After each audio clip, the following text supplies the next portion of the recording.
हाँ, कल आपको बताया था धार्मिक स्वतंत्रता का अधिकार बता रहे थे। अनुच्छेद 25 कि हर व्यक्ति को समान रूप से अधिकार है अंतःकरण की स्वतंत्रता का, अपने धर्म को मानने की अधिकार है उसको, अपने धर्म को आचरण करने का अधिकार है, और इसके अलावा जो है अपने धर्म के प्रचार का अधिकार है। अपने धर्म का प्रचार भी कर सकता है। धर्म के प्रचार को लिखाया था, नहीं लिखाया था। तो धर्म का प्रचार तो बहुत समान सा अर्थ है। जैसे आप लोग देखते हो आस्था चैनल, संस्कार चैनल, ये क्या है? इसी धर्म का प्रचार किया जा रहा है। अपने अपने धर्म के प्रचार का हर एक को अधिकार है। प्रचार का अर्थ क्या है? अपने धर्म के सिद्धांतों को बताइए, अपने धर्म की विशेषताओं को दूसरों को बताइए, इस प्रकार से दूसरों को प्रभावित कीजिए, उनको अपने धर्म के प्रति आकर्षित कीजिए। मगर धर्म के प्रचार में कहीं भी इस बात की अनुमति नहीं है कि आप दूसरों का धर्मांतरण भी कराओ। व्यक्ति, आप प्रचार कर रहे हो और व्यक्ति उसको सुनने के बाद प्रभावित होता है दिल से। अगर वो आपके धर्म में आना चाहता है, वो अपने धर्म को परिवर्तन करना चाहता है, तो वो श्रद्धा से हो रहा है, आस्था से हो रहा है, अच्छी बात है। लेकिन आप किसी को प्रलोभन दे रहे हो या कोई दबाव बना रहे हो, अगर इस तरीके से आप काम कर रहे हो तो ये गलत है। अक्सर ये देखा जा रहा है कि जब जहां धर्म के जो परिवर्तन हो रहे हैं वहां पर उनके ऊपर दबाव डाला जा रहा है।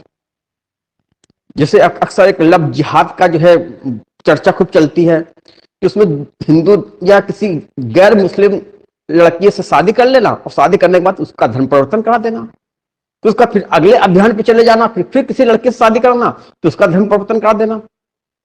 या किसी भी तरीके से आप अगर गलत इरादे से किसी के धर्म को परिवर्तन करा रहे हो, बलपूर्वक, छल पूर्वक, प्रलोभन के द्वारा, तो इस प्रकार का धर्म परिवर्तन का अनुमति नहीं है। तो आपको धर्म प्रचार का तो अधिकार है, मगर धर्म प्रचार के अधिकार में किसी व्यक्ति को धर्म को परिवर्तित कराने का अधिकार नहीं है। व्यक्ति स्वेच्छा से चाहता है, आस्था से चाहता है, कर सकता है। उसकी पूरी प्रक्रिया है। अगर कोई व्यक्ति अपने धर्म का परिवर्तन करना चाहता है तो उसको जो है रिपोर्ट करना पड़ता है डीएम को कि मैं अपने धर्म का परिवर्तन कराने जा रहा हूं, करने जा रहा हूं। और जो करवाएगा, जो मुल्ला, जो मौलवी, जो पंडित अन्य धर्म के व्यक्ति को अपने धर्म में कन्वर्ट कराएगा, उसको भी सूचित करना पड़ता है कि मैं ऐसा करने जा रहा हूं। उसकी पूरी प्रक्रिया है। तो इस तरीके से धर्म परिवर्तन होता है। अब धर्म परिवर्तन इतनी आसानी से नहीं होता है, और भारत में लगभग जो है 11-12 राज्यों ने जो है इस प्रकार का एंटी कन्वर्जन लॉ बना दिया है। धर्म परिवर्तन से जुड़े कानून बना दिए गए हैं कि किस तरीके धर्म परिवर्तन होगा, इसके अलावा धर्म परिवर्तन नहीं किया जा सकता। और अगर इसके अलावा धर्म परिवर्तन आप कर रहे हो, गलत तरीके से कर रहे हो, तो उसमें क्या सजा की जाएगी। उसमें से उत्तर प्रदेश भी एक है। ठीक, तो लिख लीजिए।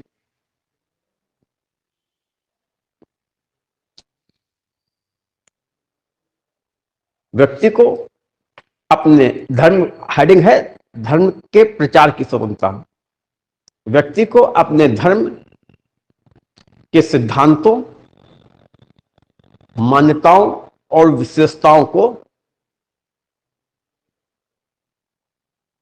प्रचारित और प्रसारित करने का अधिकार है।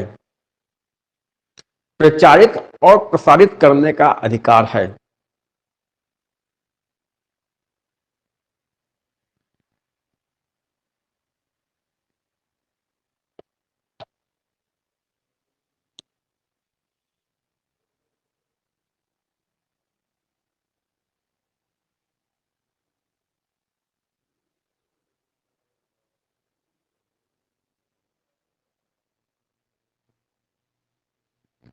ताकि अन्य लोग उसके धर्म के प्रति आकर्षित हों और प्रभावित हों, ताकि अन्य लोग उस धर्म के प्रति प्रभावित और आकर्षित हों, प्रभावित और आकर्षित हों।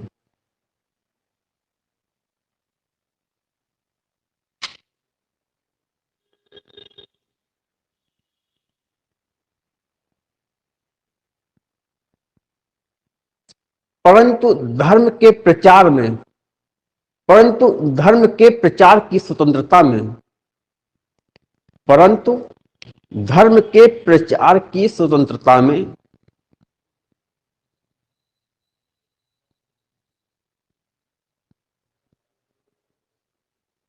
धर्म के प्रचार की स्वतंत्रता में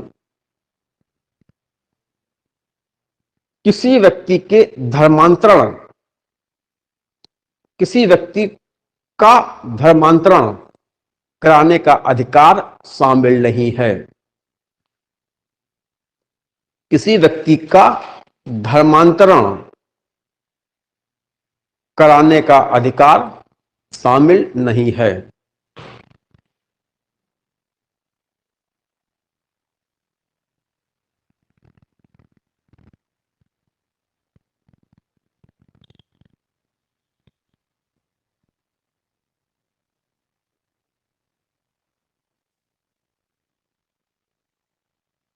पैरा चेंज कीजिए। छल पूर्वक, छल पूर्वक, छल, बल और प्रलोभन से किया गया, कराया गया धर्मांतरण। छल, बल और प्रलोभन, छल या बल या प्रलोभन, छल या बल या प्रलोभन से कराया गया धर्मांतरण अंतःकरण की स्वतंत्रता का उल्लंघन माना जाता है। अंतःकरण की स्वतंत्रता का उल्लंघन माना जाता है।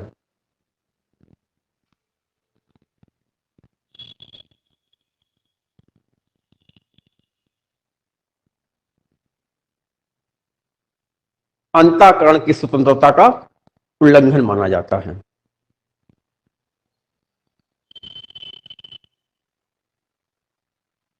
परंतु कोई व्यक्ति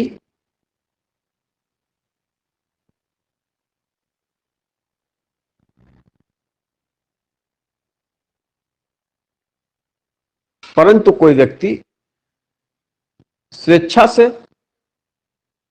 आस्था और श्रद्धा पूर्वक, परंतु कोई व्यक्ति स्वेच्छा से, आस्था और श्रद्धा पूर्वक अपना धर्मांतरण करने में स्वतंत्र है। परंतु कोई व्यक्ति आस्था और श्रद्धा पूर्वक स्वेच्छा से अपना धर्मांतरण करने में स्वतंत्र है।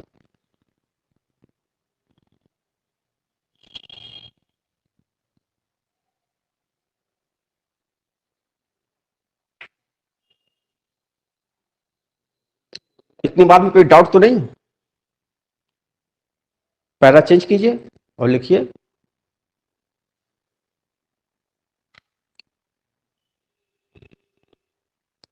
निर्बंधन। हेडिंग डालिए निर्बंधन। निर्बंधन हेडिंग है। निर्बंधन माने इसमें क्या रिस्ट्रिक्शंस हैं, इसमें क्या प्रतिबंध हैं? क्योंकि हमारे जो फंडामेंटल राइट्स हैं वो एब्सोल्यूट नहीं है। ठीक, उनमें उनके अपवाद हैं, माने उनके एक्सेप्शंस हैं, उनमें कुछ प्रतिबंध भी हैं, उनकी कुछ सीमाएं हैं, उनमें कुछ रिस्ट्रिक्शंस हैं और कई मौकों पर उनको सस्पेंड भी किया जाता है जब आपातकाल लगता है। तो जो फंडामेंटल राइट्स हमको दिए गए हैं वो असीमित नहीं है, वो निरपेक्ष नहीं है, वो आत्यांतिक नहीं है, वो सीमित है, सापेक्ष है। निर्बंधन धार्मिक स्वतंत्रता के उपरोक्त अधिकार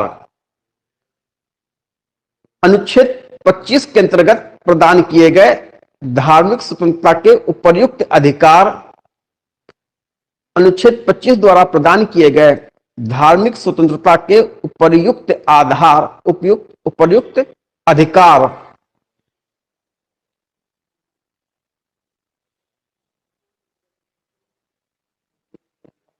लोक व्यवस्था,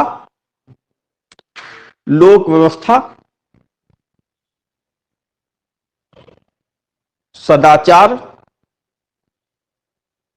लोक व्यवस्था, सदाचार, स्वास्थ्य, स्वास्थ्य,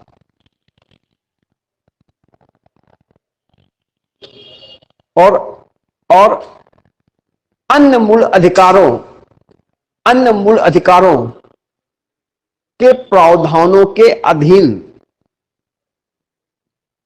अन्य मूल अधिकारों के प्रावधानों के अधीन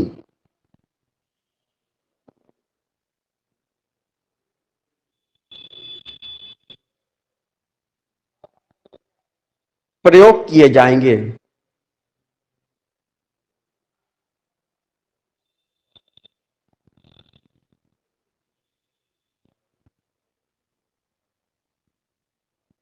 देखिए, इसका यह अर्थ है, जब हम आपसे कहते हैं कि आपको अपने धर्म को आचरण करने का अधिकार है, माने आप नमाज अदा करेंगे, आप जो है देवी जागरण करेंगे, आप अपना शोभा यात्रा निकालेंगे धर्म की जुड़ी, ये आपके आचरण करने का अधिकार में आता है। और आप अपने प्रचार प्रसार करेंगे, प्रचार प्रसार में भी कई बार शोभा यात्रा निकाली जाती हैं, या चैनल पे आप अपने जो है धर्म का प्रचार करते हैं, आस्था संस्कार धर्म को मानने का अधिकार है आपको। ये अधिकार जो है अब्सोल्यूट नहीं है। आप भगवान की शोभा यात्रा निकालना चाहते हैं, जगन्नाथ जी की शोभा यात्रा निकालना चाहते हैं, भगवान राम की शोभा यात्रा निकालना चाहते हैं, और ऐसा लगता है कि जिस रास्ते से आप निकालना चाह रहे हो वो मिश्रित आबादी है, या वहां दूसरे समुदाय के लोग भी हैं, और इस बात की आशंका है कि इस शोभा यात्रा से सामाजिक तनाव या सांप्रदायिक तनाव हो सकता है। तो ऐसे समय में प्रशासन आपको जो है इस बात की अनुमति नहीं देगा कि आप शोभा यात्रा निकालिए या उस स्थान से निकालिए। आपके इस प्रकार के धार्मिक आचरण में, धर्म को मानने में जो है प्रतिबंध लगाया जा सकता है। कुछ आपको ऐसा काम नहीं करने दिया जाएगा जिससे स्वास्थ्य पर असर पड़ रहा है। आप कहोगे तुम्हें हमारे धर्म का अंग है, ये तो हमारे धार्मिक रीति रिवाज का, रस्म का हिस्सा है। सती प्रथा, सती प्रथा को भी तो धार्मिक समर्थन प्राप्त था। आप कहिए कि ये हमारे धार्मिक जो है आचरण का, धार्मिक रीति का, धार्मिक रस्म का एक हिस्सा है, हम उसको करेंगे, आपको सती प्रथा की इजाजत नहीं दी जाएगी। देवदासी प्रथा, आप कहिए कि ये जो हमारे धर्म जो रीति रिवाज है, जो रिलीजियस प्रैक्टिस है, धर्म को आचरण करने की स्वतंत्रता उसका एक हिस्सा है, तो इस चीज को आप नहीं रोक सकते। आप ऐसा नहीं कह सकते, सरकार इसको प्रतिबंधित करेगा। देवदासी को देखो सरकार ने प्रतिबंधित किया है अनुच्छेद 23 के तहत, और धार्मिक स्वतंत्रता भी आपकी एब्सोल्यूट नहीं है। अगर उससे मॉरलिटी पे चोट लग रही है, देवदासी प्रथा को इमोरल माना गया है, अनैतिक माना गया है, तो अगर उससे मॉरलिटी पे चोट लग रही है, अब एक जो है आनंद मार्गी एक संप्रदाय था, तो वो उसका कहना था कि जो है हम अपना जुलूस निकालेंगे। अब उनका जुलूस निकालने का तरीका ऐसा था कि हाथों में त्रिशूल लेकर और जो है मानव का नरमुंड लेकर, कंकाल का जो खोपड़ी लेकर निकल रहे हैं, एक भय उत्पन्न होता था उससे। अब वो कहते थे कि हमारा रीति रिवाज का हिस्सा है, तो इस प्रकार के रीति रिवाजों को नहीं स्वीकार किया जाता है। इसके लिए एक टेस्ट होता है, डॉक्ट्रिन ऑफ एसेंशियलिटी, अनिवार्यता का जो एक सिद्धांत है, या जो है एसेंशियल रिलीजियस प्रैक्टिस, एक शब्द है एसेंशियल, एसेंशियल रिलीजियस प्रैक्टिस। जो आप में धार्मिक आचरण कर रहे हो उसको माना जाएगा कि नहीं माना जाएगा, उसमें टेस्ट किया जाता है कि क्या वो आपके धर्म का अनिवार्य हिस्सा है। जैसे मान लीजिए लाउड स्पीकर से सुबह सुबह जो है 5 बजे अजान की जा रही है, और उससे बहुत सारे लोगों की नींद में खलल पड़ रहा है, नींद डिस्टर्ब हो रही है, या आप जो है देवी जागरण कर रहे हैं, देवी कीर्तन कर रहे हैं, और खूब तेजी से आपका डीजे बज रहा है, या रात भर आपका जो है बज रहा है डीजे वगैरह। कोई स्टूडेंट है उसकी पढ़ाई का डिस्टर्ब हो रहा है, कोई बीमार है उसका नुकसान हो रहा है, कोई सो रहा है उसकी नींद डिस्टर्ब हो रही है, वो आप करें मेरे धार्मिक स्वतंत्रता को, मुझे धर्म को मानने का, आचरण करने का अधिकार है। तो हमने बताया कि जो ये अधिकार है ये फंडामेंटल राइट्स के अधीन है। सोने का अधिकार ये हमारा फंडामेंटल राइट्स है। अनुच्छेद 21 के तहत सुप्रीम कोर्ट कहता है राइट टू स्लीप, शयन का अधिकार हमारा फंडामेंटल राइट्स है। आप कहो कि देवी जागरण ये हमारा धार्मिक अधिकार है। आप अपने धार्मिक अधिकार को अगर करते हो तो किसी दूसरे के जो फंडामेंटल राइट्स, ये भी फंडामेंटल राइट्स है।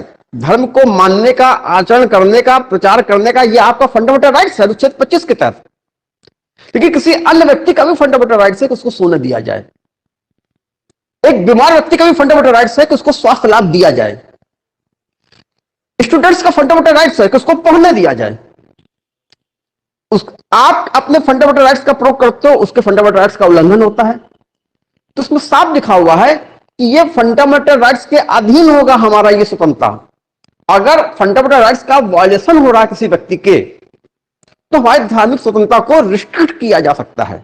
निर्बंधन में हमने आपको 4 चीजें बताई हैं: लोक स्वास्थ्य,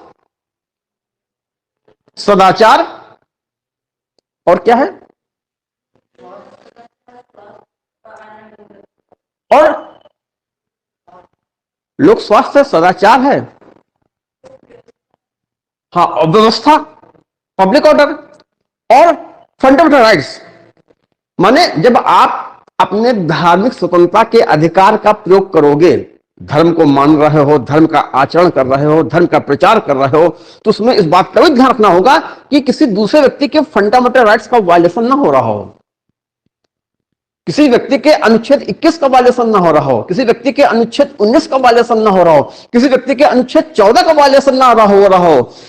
जिन व्यक्तियों को अनुच्छेद 17 तक छुआछूत से मुक्ति प्रदान की गई है, कहीं उस फंडामेंटल राइट्स का वायलेशन ना हो रहा हो। धर्म के नाम पर आपको छुआछूत का आचरण नहीं करने दिया जाएगा, क्योंकि अगर धर्म के नाम पे, पवित्रता के नाम पे आप छुआछूत का प्रचार करते हो, तो जिस व्यक्ति को यह अधिकार दिया गया है कि उसको छुआछूत से मुक्ति प्रदान की जाती है, वो आप कहते हो ये तो धर्म का हम आचरण कर रहे हैं।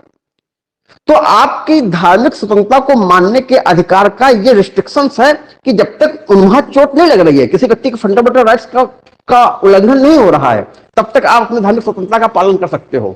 उसके बाद आप अपने धार्मिक स्वतंत्रता का पालन नहीं कर सकते।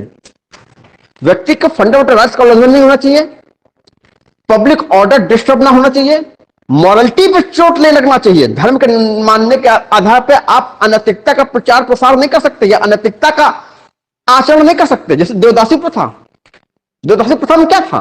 देवदासी प्रथा में जो है गरीब परिवार की कुंवारी कन्याओं को, जो 13 साल की है, 15 साल की है, 10 साल की है, उसको बेच दिया जाता था मंदिर को, और उसके बाद सदैव मंदिर की सेवा में रहती थी। वो देव की दासी हो गई है। लेकिन देव की दासी कम होती थी, वो मंदिर के मठाधीश की, वहां के महंत की, वहां की पुजारी की यौन दासी बन जाती थी। ये क्या था? ये उसका शारीरिक और यौन शोषण था। ये एक तरीके की अनैतिकता है। तो मोरालिटी के आधार पर हम आपके फंडामेंटल राइट्स को रिस्ट्रिक्ट कर सकते हैं, और आपका ये तर्क नहीं चलेगा कि मुझे ये हमारे धर्म के मानने का हिस्सा है, ये मेरे धर्म के आचरण का हिस्सा है। आपकी धार्मिक स्वतंत्रता को आधार पर भी हम रिस्ट्रिक्ट कर देंगे कि इससे फंडामेंटल राइट्स का वायलेशन हो रहा है। और देवदासी प्रथा जो है अनुच्छेद 23 का वायलेशन है। अनुच्छेद 23 उसका इजाजत नहीं देता देवदासी की, क्योंकि शोषण कर रहा है व्यक्ति का। तो आपके धार्मिक स्वतंत्रता को इन आधारों पर कि अगर उससे फंडामेंटल राइट्स का वायलेशन हो रहा है, रिस्ट्रिक्ट किया जा सकता है। अगर उससे नैतिकता पर चोट लग रही है, रिस्ट्रिक्ट किया जा सकता है। अगर उससे पब्लिक ऑर्डर को, लॉ एंड ऑर्डर को, कानून व्यवस्था को डिस्टर्बेंस हो रहा है, रिस्ट्रिक्ट किया जा सकता है। अभी देखिए कोरोना के समय जो है पूजा पाठ, नमाज वगैरह रिस्ट्रिक्ट कर दी गई थी। आप मंदिर नहीं जाएंगे, आपको, अरे हमारा तो फंडामेंटल राइट्स है अनुच्छेद 25 के तहत, उपासना का अधिकार है, राइट टू वर्शिप।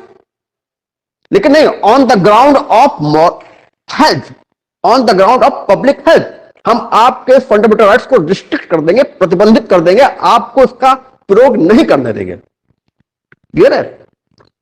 अभी कोरोना में जो है मंदिरों को बंद कर दिया गया था, मस्जिदों को बंद कर दिया गया था, और नमाज वगैरह को इस प्रकार से आप अपने घर में बैठ के नमाज कीजिए, आप सार्वजनिक स्थान मत जाइए। रामलीला वगैरह को रिस्ट्रिक्ट कर दिया गया था। जो नवरात्रों में जो पूजा होती है देवियों की, वो सब रिस्ट्रिक्ट कर दी गई थी। याद है कि नहीं याद है? Because on the ground of health. तो फंडामेंटल राइट्स हमारे एब्सोल्यूट नहीं है, और उसी श्रृंखला में हमारा धार्मिक स्वतंत्रता का अधिकार भी एब्सोल्यूट नहीं है। किसी व्यक्ति के मूल अधिकार को उल्लंघन नहीं कर सकता। ठीक। अब लाउड स्पीकर मान लीजिए सुबह जो है अजान दी जा रही है, जो है किसी के सोने का डिस्टर्ब हो रहा है, उसका फंडामेंटल राइट्स का उल्लंघन हो रहा है, किसी के पढ़ने का डिस्टर्ब हो रहा है, किसी के स्वास्थ्य का उल्लंघन हो रहा है। ये बात अजान की नहीं है, हम कर रहे रात भर देवी जागरण चल रहा है, बात वहां पर भी हम अप्लाई कर रहे हैं। ठीक। तो ये मामला कोर्ट गया, तो कोर्ट ने इसको इस प्रकार से टेस्ट किया, एसेंशियल रिलीजियस प्रैक्टिस, जिस रस्म को, जिस रिवाज को, जिस परंपरा को आप आचरण कर रहे हो, क्या आपके धर्म का वो अनिवार्य हिस्सा है? क्या उसके बगैर आपका धर्म अधूरा हो जाता है? क्या वो धर्म के आरंभ से ही परंपरा का आपके आचरण का हिस्सा था? यह निर्णय किया गया कि जो इस्लाम धर्म है, इस्लाम धर्म में निश्चित रूप से अजान उसका एक एसेंशियल पार्ट है। बिना अजान के इस्लाम अधूरा है, यह उसके अस्तित्व में, उसका अस्तित्व खतरे में पड़ेगा अगर अजान आप नहीं कर रहे हो। अजान आपको करना चाहिए, आपके धर्म का अनिवार्य हिस्सा है, लेकिन लाउड स्पीकर इस्लाम धर्म का अनिवार्य हिस्सा नहीं है। लाउड स्पीकर तो अभी आया मुश्किल से 100 साल पहले, 200 साल पहले। तो क्या इसके पहले इस्लाम अधूरा था? क्या इसके पहले इस्लाम का अस्तित्व नहीं था? इस्लाम तो जो है 6वीं शताब्दी में आ गया था, 14 साल हो गए इस्लाम को आए हुए। अब तक बिना लाउड स्पीकर के इस्लाम कैसे चल रहा था? लाउड स्पीकर किसी धर्म का एसेंशियल रिलीजियस प्रैक्टिस नहीं है। लाउड स्पीकर को बैन किया जा सकता है। सब क्लियर हो रहा है? अजान आप कीजिए, आपको किस समय अजान करना है उसको कीजिए, लेकिन यह जिद कि हम लाउड स्पीकर से ही अजान करेंगे, loud speaker microphone is not the essential religious practice of Islam. सब क्लियर है? तो सुप्रीम कोर्ट या न्यायपालिका जब इस प्रकार की मामला आता है धर्म को लेकर कि एक व्यक्ति कहता है ये हमारे धार्मिक आजादी का हिस्सा है, हमको करने दिया जाए, तो वहां यह देखा जाता है कि क्या जो आप करने की जिद कर रहे हो, क्या वो आपका एसेंशियल रिलीजियस प्रैक्टिस है? क्या वो आपके धर्म का अनिवार्य हिस्सा है? कैसे टेस्ट करते हैं? ऐसे टेस्ट करते हैं कि क्या धर्म के आरंभ से ही वो चल रहा था, क्या बाद में उसको जोड़ा गया है? क्या उसके बगैर आपकी ये प्रैक्टिस अधूरी है? क्या उसके बगैर जो है आपके धर्म का एग्जिस्टेंस खतरे में पड़ जाएगा? तो अगर कोई चीज बाद में आकर जुड़ गई है तो धर्म तो पहले से आ गया था, वो तो अपने पूरा काम कर रहा था, ये तो बाद का डेवलपमेंट है और उससे डिस्टर्बेंस भी क्रिएट हो रहा है। तो इस आधार पर चाहे मुस्लिम की नमाज हो जो लाउड स्पीकर की जा रही है, या हिंदुओं का देवी जागरण हो, उसको हम रिस्ट्रिक्ट कर सकते हैं। तो वहां टेस्ट कर लिया जाता है कि आप जिस रिवाज पर जिद कर रहे हो, मुझे धार्मिक आचरण करने का अधिकार है, तो क्या वो आचरण क्या एसेंशियल रिलीजियस प्रैक्टिस में आ रहा है? बात समझा? तो इस आधार पर जो है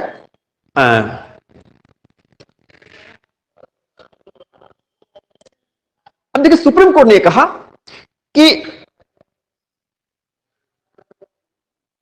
अगर मान लीजिए राष्ट्र गीत हो रहा है, नेशनल एंथम हो रहा है, और कुछ लोग जो है जिनका धर्म उनको इजाजत नहीं देता कि वो जो है राष्ट्र गीत को गाएं, उनको लगता है ये जो है हमारे धर्म का, हमारे रिलीजियस है हमारे लिए, तो उनको अधिकार है कि वो शांत रह सकते हैं। ये उनके धार्मिक आजादी के अंतर्गत आता है।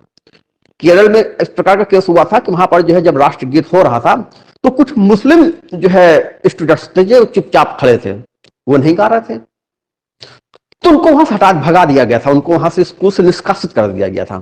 तो वो मामला सुप्रीम कोर्ट गया। सुप्रीम कोर्ट ने इसको 2 ग्राउंड पर कहा कि गलत किया गया है। एक तो अभिव्यक्ति की आजादी में हमें चुप रहने का भी अधिकार है, तो अगर वो चुप है तो वो अनुच्छेद 19 के तहत उनको इस बात का राइट है, वो चुप रह सकते हैं, आप उससे जबरदस्ती नहीं गवा सकते। दूसरी बात, धार्मिक स्वतंत्रता का यह अधिकार है कि अगर व्यक्ति को लगता है कि जो है ये जो गीत हो रहा है ये उनके लिए अन इस्लामिक है, इससे उनकी धार्मिक की जो आजादी है उसका उल्लंघन हो रहा है, तो वो चुपचाप इज्जत पूर्वक खड़े तो हैं, लेकिन वो गा नहीं रहे क्योंकि उनको लगता है कि अन इस्लामिक है, क्योंकि मूर्ति पूजा का निषेध किया गया है इस्लाम में। इस आधार पर अगर वो राष्ट्रगीत नहीं गा रहे हैं तो ये उनके धार्मिक स्वतंत्रता का ही पार्ट है, उनको चुप रहने का अधिकार है, इसलिए उनका स्कूल से निष्कासन जो है गलत हुआ है। और फिर ऐसा कोई कानून भी नहीं है देश में जो कहे कि जो है राष्ट्रगीत गाना अनिवार्य है, गाना पड़ेगा तुम्हें, ऐसा कोई कानून नहीं है। इस आधार पर जो है जो उनका निष्कासन उसको किया गया था उसको जो है गलत माना गया। ठीक, तो कुछ बातें हैं इस प्रकार, कुछ एक्सप्लेनेशन हैं जो आप नोट कर लीजिए।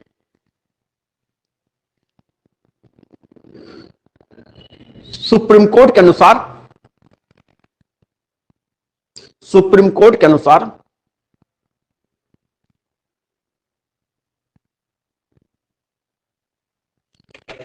किसी व्यक्ति को, किसी व्यक्ति को राष्ट्रगीत गाने के लिए बाध्य नहीं किया जा सकता।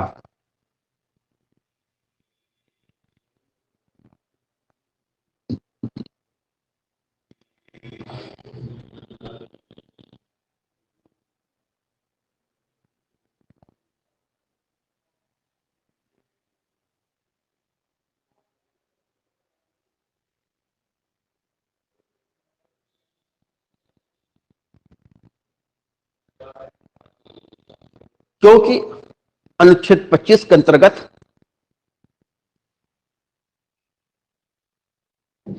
क्योंकि अनुच्छेद 25 के अंतर्गत ये उसके धार्मिक स्वतंत्रता के अधिकार में शामिल है। जबकि अनुच्छेद 25 के अंतर्गत यह उसके धार्मिक स्वतंत्रता के अधिकार में शामिल है।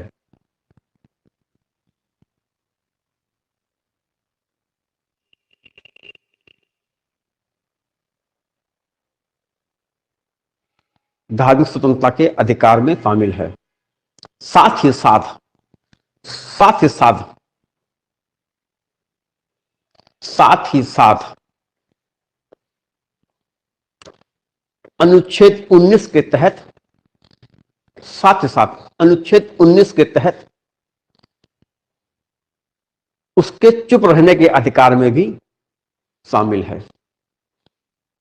साथ ही साथ अनुच्छेद 19 के तहत उसके चुप रहने के, राइट टू साइलेंस, उसके चुप रहने के अधिकार में भी शामिल है।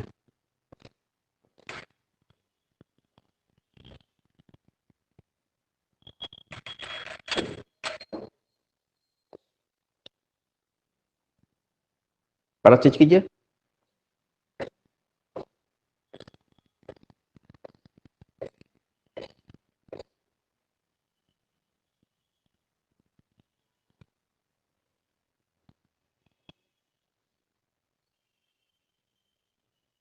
इलाहाबाद हाईकोर्ट ने, पैरा चेंज करके, इलाहाबाद हाईकोर्ट ने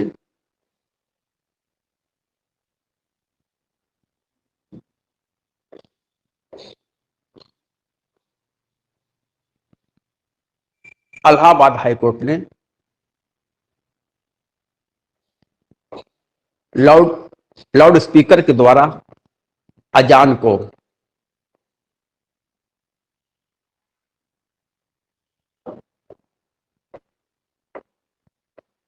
अजान को इस आधार पर, इस आधार पर प्रतिबंधित किया, इस आधार पर प्रतिबंधित किया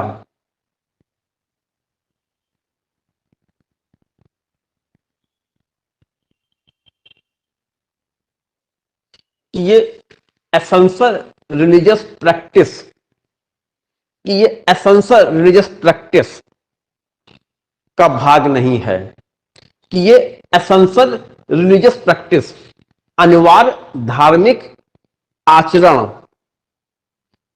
की, एसेंशियल रिलीजियस प्रैक्टिस अनिवार्य धार्मिक आचरण का भाग नहीं है।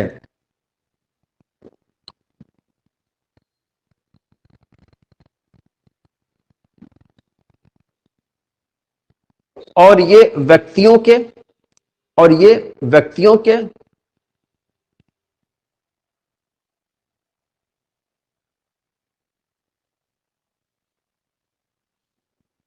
अनुच्छेद 21 के अंतर्गत दिए गए शयन का अधिकार, अनुच्छेद 21 के अंतर्गत प्राप्त शयन का अधिकार, स्वास्थ्य का अधिकार, स्वास्थ्य का अधिकार का उल्लंघन करता है।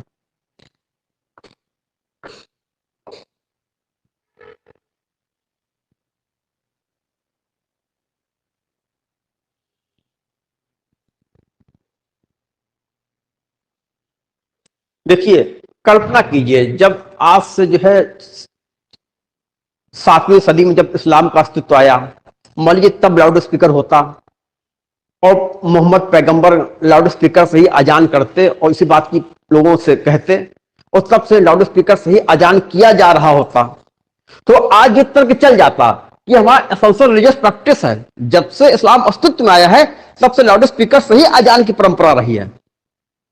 तो आप लाउड स्पीकर को रोक रहे हो, करो अजान तो करो मगर लाउड स्पीकर का प्रयोग ना करो, ऐसे मुंह से चिल्ला कहो, तो आप हमारे धार्मिक आचरण का जो हमें अधिकार दिया गया है उसका आप वायलेशन कर रहे हो राज्य, और ये मेरा मूल अधिकार है, तब तो ये चलाया जाता, इसको ना रोका जाता। तर्क ये है कि इस्लाम तो इतने हजार साल से 1500 साल से चल रहा है, तब तो लाउड स्पीकर नहीं था, ये तो बाद में आया है। तो आप इसको अपना एसेंशियल रिलीजियस प्रैक्टिस नहीं कर सकते। आपको अजान करने से नहीं रोका जा रहा है, आपको देवी जागरण करने से नहीं रोका जा रहा है। देवी जागरण तब भी होते थे लेकिन लाउड स्पीकर लगा के तो नहीं होते थे। लोग रात भर जगते थे, पूजा पाठ करते थे, बजाते थे ढोल, लेकिन लाउड स्पीकर लगा के जो है कई मोहल्लों को तो डिस्टर्ब नहीं करते थे, या तब इस प्रकार का पॉल्यूशन नहीं होता था। देखिए, आप सिर्फ जो ढोल बजा के आप जो है नाच गा रहे हो, कर रहे हो, उससे वो पॉल्यूशन नहीं होता, मगर जब उसमें आप जो है डिवाइस का प्रयोग कर देते हो, उसमें आपने माइक्रोफोन लगाया, उसको आपने सेट किया और फिर उसमें वॉल्यूम तेज किया, अब वो जब बज रहा है तो अब वो जो नॉइज पॉल्यूशन का कारण बनता है और वो एक डिस्टर्बेंस क्रिएट करता है। तो ये बात है कि एसेंशियल रिलीजियस प्रैक्टिस में ये देखा जाता है कि जब धर्म का आरंभ हुआ था, ये तो बाद में चीजें जोड़ी गई हैं जब विज्ञान आगे बढ़ा, और तब कैसे होता था, जब तब होता था, तो अब जो है इसको आप एसेंशियल रिलीजियस प्रैक्टिस का हिस्सा नहीं है, बस ठीक।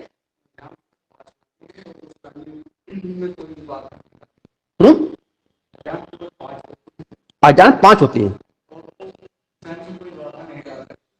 सुबह 5 बजे, उसके बाद 11:30 बजे, 2:10 पे, 2:10 पे, 5:20 पे, फिर 8:30 बजे। अब अगर कोई कहता है कि 5 बार अजान नहीं किया जाएगा तो एसेंशियल रिलीजियस प्रैक्टिस में जो है वो दखल कर रहा है। 10 बजे से सुबह 5-4 बजे उस समय कोई अजान नहीं। और स्वास्थ्य की बात कही सर, हाँ ये मान सकते हैं उसके मार्केट के बगल जो कोई बीपी का कोई आपको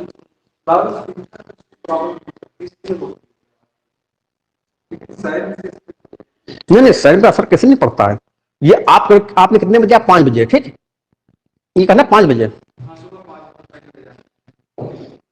5 बजे होती है। आप सुबह कितने बजे उठे थे? नहीं, आप हाँ, हर कोई उठ रहा है 7-8 बजे। कुछ हमारे सनकी भी लोग भी हैं, हम सुबह 4:30 बजे उठते हैं, ठीक है, लेकिन हम सुबह 4:30 बजे उठते हैं तो नहीं किया, पूरा समाज उठता है, हमारे घर में कोई सुबह 4:30 बजे नहीं उठता, ठीक। तो वो तो कुछ अलग लोग हैं जो सब, लेकिन नॉर्मल लोग क्या कर रहे हैं, नॉर्मल लोग जो है सुबह 5 बजे आजकल कोई नहीं उठता। आजकल 5 बजे, आजकल तो 5 बजे नहीं होती होगी, आजकल 6 बजे होती होगी अजान, क्योंकि हम सुबह जल्दी उठते हैं, हम देखते हैं कि अजान का टाइम बदलता रहता है। जब सर्दियां होती हैं तो उसमें सुबह जो 4 बजे अजान शुरू हो जाती है, सॉरी जब गर्मियां होती हैं फिर मौसम चेंज होता है, फिर 5 बजे शुरू हो जाती है, हो सकता है आजकल 6 बजे होती है अजान ना। तो मगर कुल मिलाकर हमने ये देखा है कि वो अजान उस समय होती है, सुबह के अजान जब लोग सो रहे होते हैं। हमने 12 मास देखा है, सर्दियों गर्मियों में हम देर से और जल्दी उठते हैं, तो हम तो सुबह 4 बजे देखते हैं कि अजान हो रही है या 4:30 बजे अजान हो रही है। और ये कहना कि शरीर में डिस्टर्ब नहीं होता, ये तो आपका अपना एक पर्सनल जो व्यू है कि शरीर में डिस्टर्ब नहीं होता। तमाम लोग बहुत डिस्टर्ब महसूस करते हैं सुबह के समय।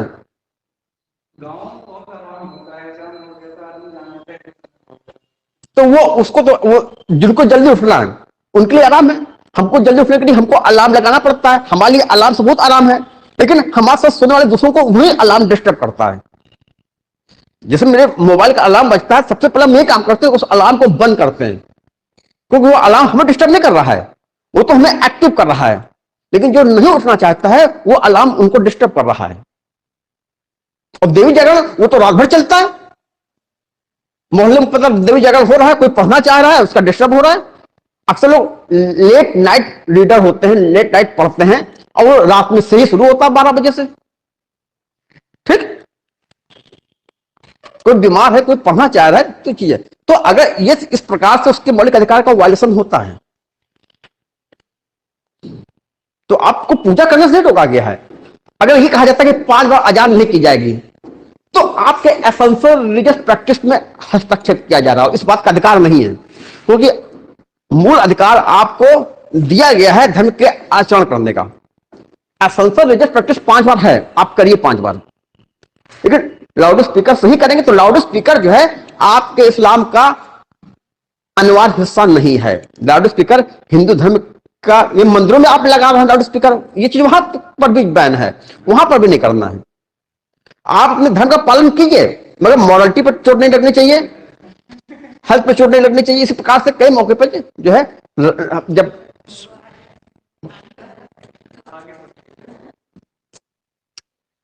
हाँ, तो ये जो है, ये कुछ जो है रिस्ट्रिक्शंस हैं। ठीक, अब जो है अनुच्छेद 25 का, ये तो अनुच्छेद 25 का जो है क्लॉज 1 चल रहा था। जब हमने बताया था आपको अंतःकरण की स्वतंत्रता है, जब हमने आपको बताया था धर्म को मानने की स्वतंत्रता है, जब देखा था धर्म को जो है आचरण करने की स्वतंत्रता है, तो धर्म को प्रचार करने की स्वतंत्रता है, ये आर्टिकल 25 का क्लॉज 1 था। इसमें रिस्ट्रिक्शंस भी बताए गए थे, जो 4 रिस्ट्रिक्शंस हैं। उसके बाद जो है आर्टिकल 25 का क्लॉज 2 है, जो कुछ जो है अपवाद बता रहा है कि जब आपके इस अंतःकरण की स्वतंत्रता में जो है कुछ जो है क्या क्या चीज की जा सकती है। इसमें यह बताया गया है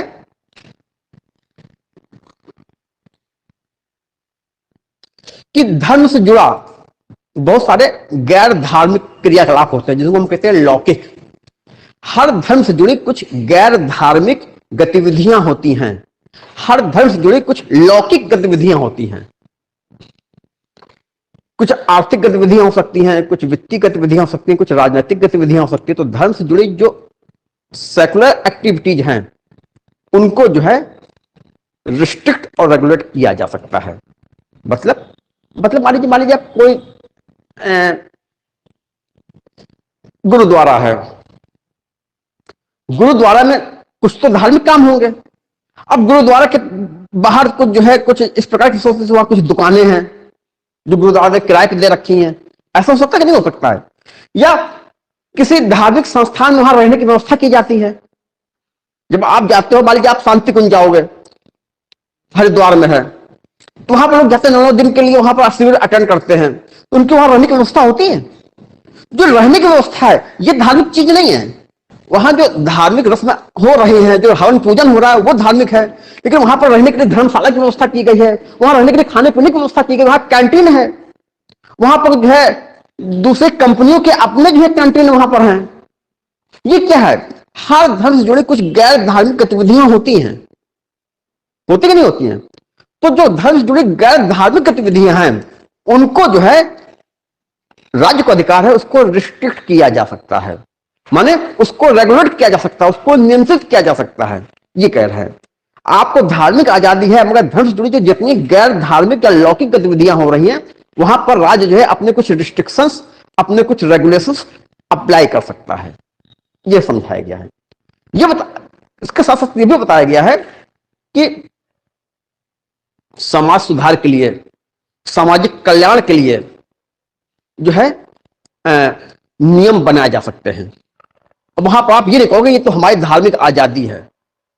अगर लगता है कि ये जो है समाज सुधार के विरोध में है तो समाज सुधार के लिए, सामाजिक कल्याण के लिए, या जो हिंदू धार्मिक संस्थाएं हैं उनको हिंदुओं के सभी वर्गों के लिए ओपन किया जा सकता है।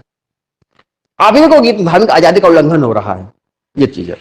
तो 2 बातें बताई गई हैं अनुच्छेद 25 में, 2 बातें बताई गई हैं। एक ये बताई गई है जितनी भी धर्म से संबंधित, जो धर्म से जुड़ी जो लौकिक गतिविधियां हैं, लौकिक गतिविधियां,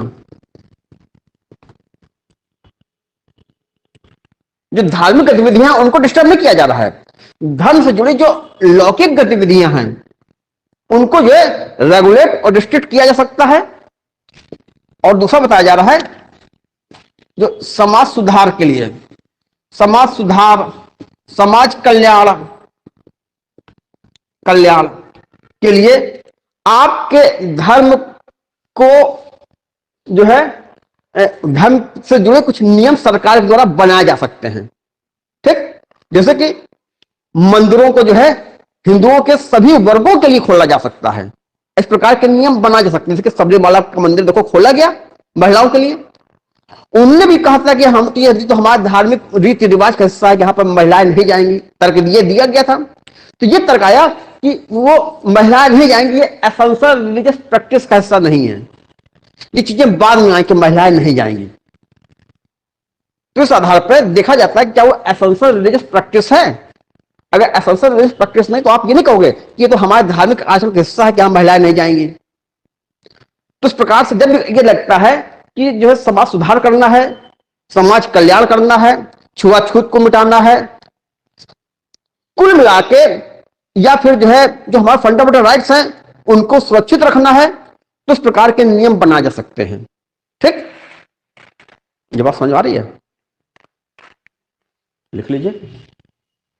अब जैसे एक थोड़ा सा एक और केस बताएं कि जो है जैसे बकरीद में जो है गाय भी काटी जाती हैं।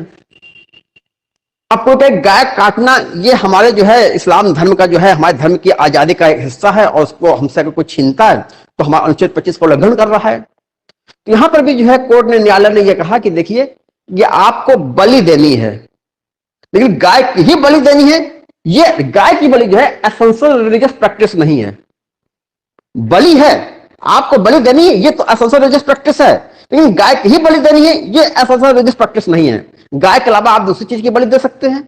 ऐसे समाज में जहां बहुसंख्यक आबादी हिंदुओं की है और हिंदुओं के लिए गाय एक बहुत संवेदनशील मुद्दा है, तो ऐसी क्या जरूरत है कि हम बलि में गाय को ही काटेंगे?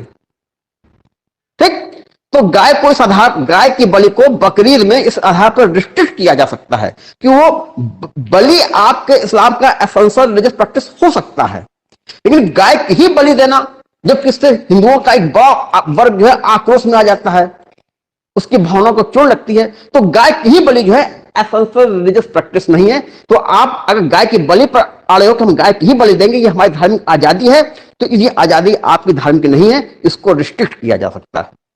ठीक, तो ये जो एसेंशियल रिलीजियस प्रैक्टिस है, ये इस समय जो है बड़ी जो है चर्चा का विषय बनी हुई है। यहां पर जो है आपसे मेंस में प्रश्न पूछे जा सकते हैं एसेंशियल रिलीजियस प्रैक्टिस पर। ठीक है,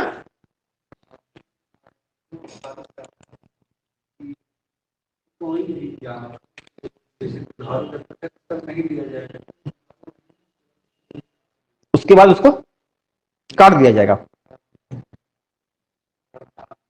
नहीं, ऐसा तो कुछ नहीं कहा गया। ये कहा गया ये मुझे बताया गया जो इस प्रकृति के जो है जानवर है दुधारू वाले,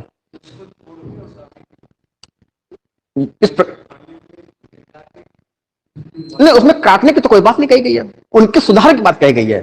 उनकी नस्लों को सुधार किया जाएगा ये कहा गया है, उनको काटने की बात नहीं कही गई। और काउ स्लॉटर को तो उनके को तो निषेध किया गया है। और जो है और हमारा जो है और हमारा जो फंडामेंटल ड्यूटीज है वो बताता है कि प्राणियों के प्रति हमें दया भाव रखनी है। फंडामेंटल ड्यूटीज जो है बताता है हमें प्राणियों के प्रति दया भाव रखनी है। और 48 ये बताता है कि जो हमारे दुधारू पशु हैं या जो भारवाही पशु हैं वो तो दूध नहीं देते, जो भारवाही पशु हैं जो वजन को ढोते हैं, इन सबको जो है इन सबकी नस्लों में सुधार करना है।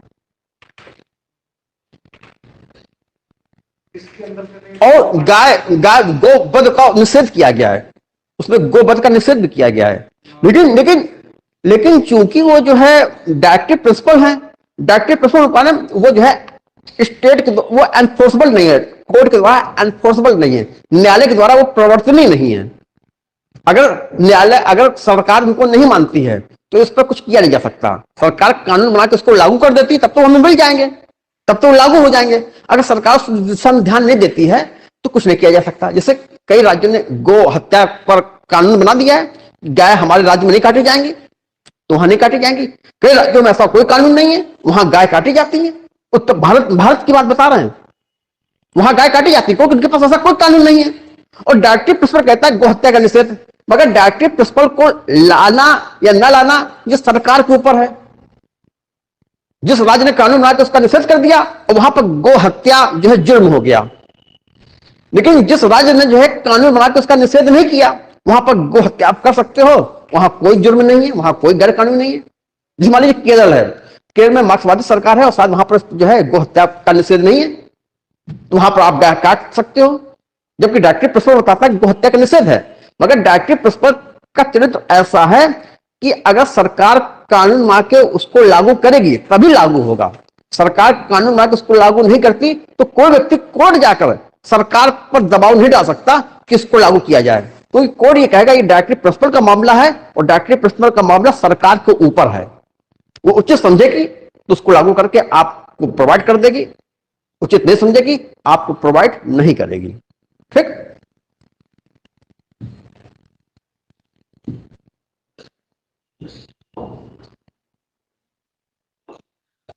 हाँ आगे लिखिए। अभी तक जो आप पढ़ रहे थे वो अनुच्छेद 25 का क्लॉज 1 पढ़ रहे थे, अब 25 का क्लॉज 2 लिखिए। पहले लिख लीजिए आर्टिकल 25 क्लॉज 2। राज्य को यह अनुमति है, राज्य को यह अनुमति है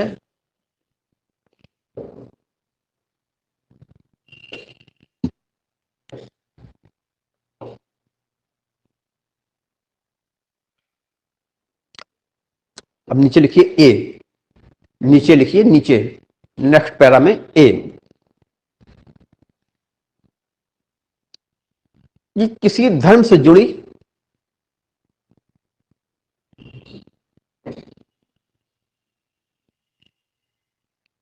गैर धार्मिक, किसी धर्म से जुड़ी गैर धार्मिक, ब्रैकेट में लिखिए सेक्युलर, ब्रैकेट में लिखिए लौकिक, ब्रैकेट में लौकिक, किसी धर्म से जुड़ी गैर धार्मिक, ब्रैकेट बंद, गैर धार्मिक गतिविधियों, गैर धार्मिक गतिविधियों जैसे आर्थिक, वित्तीय और राजनीतिक, जैसे आर्थिक, वित्तीय और राजनीतिक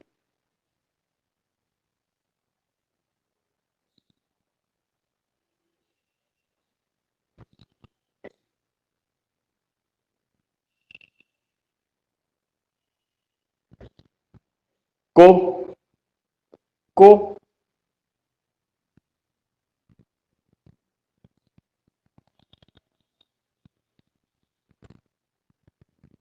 प्रतिबंधित और नियमित किया जा सकता है,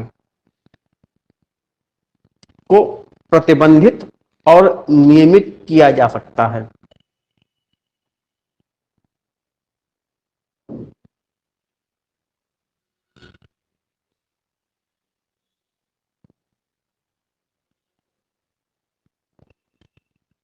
नीचे लिखिए बी, सेकंड पार्ट बी,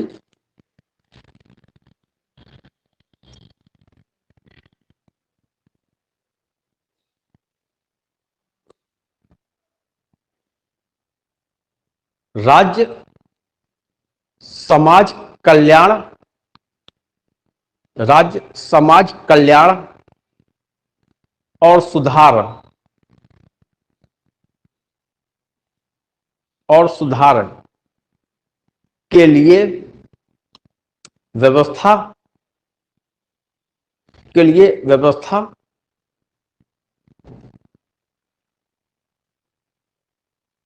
बना सकता है, माने कोई प्रावधान कर सकता, ठीक है। व्यवस्था ऑब्लिक लिखिए प्रावधान, व्यवस्था ऑब्लिक प्रावधान बना सकता है अथवा अथवा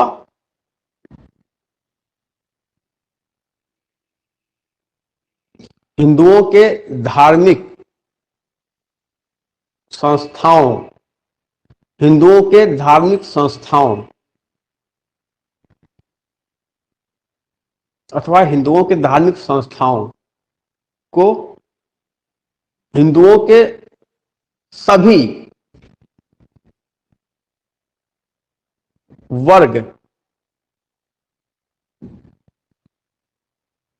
हिंदुओं के सभी वर्ग के लिए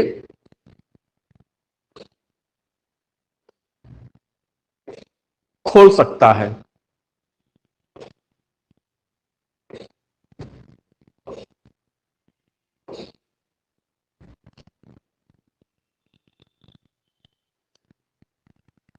जब यहां हिंदू शब्द का प्रयोग किया गया है, यहां पर इस बात को स्पष्ट किया गया है, एक स्पष्टीकरण दिया गया कि हिंदू का अर्थ किसे कहेंगे, कौन हिंदू हैं। तो हिंदू में वही नहीं है जो वैदिक धर्म को मान रहे हैं, जो सनातनी हिंदू हैं। हिंदुओं में सिख भी आ रहे हैं, हिंदुओं में बौद्ध भी आ रहे हैं, हिंदुओं में जैन भी आ रहे हैं। ठीक, यहां पर जो है एक्सप्लेनेशन दिया गया है। जब कहते हिंदुओं के संस्थान, तो हिंदुओं के संस्थान से मंदिर नहीं आ रहे हैं, हिंदुओं के संस्थान में बौद्ध मंदिर भी आ रहे हैं, हिंदू के धार्मिक संस्थानों में जैन मंदिर भी आ रहे हैं, गुरुद्वारा भी आ रहे हैं। अक्सर ये देखा गया है गुरुद्वारों में भी ये पड़ रहा है कि वहां पर दलितों के लिए अलग गुरुद्वारा होते हैं और अन्य सिखों के लिए अलग गुरुद्वारा है।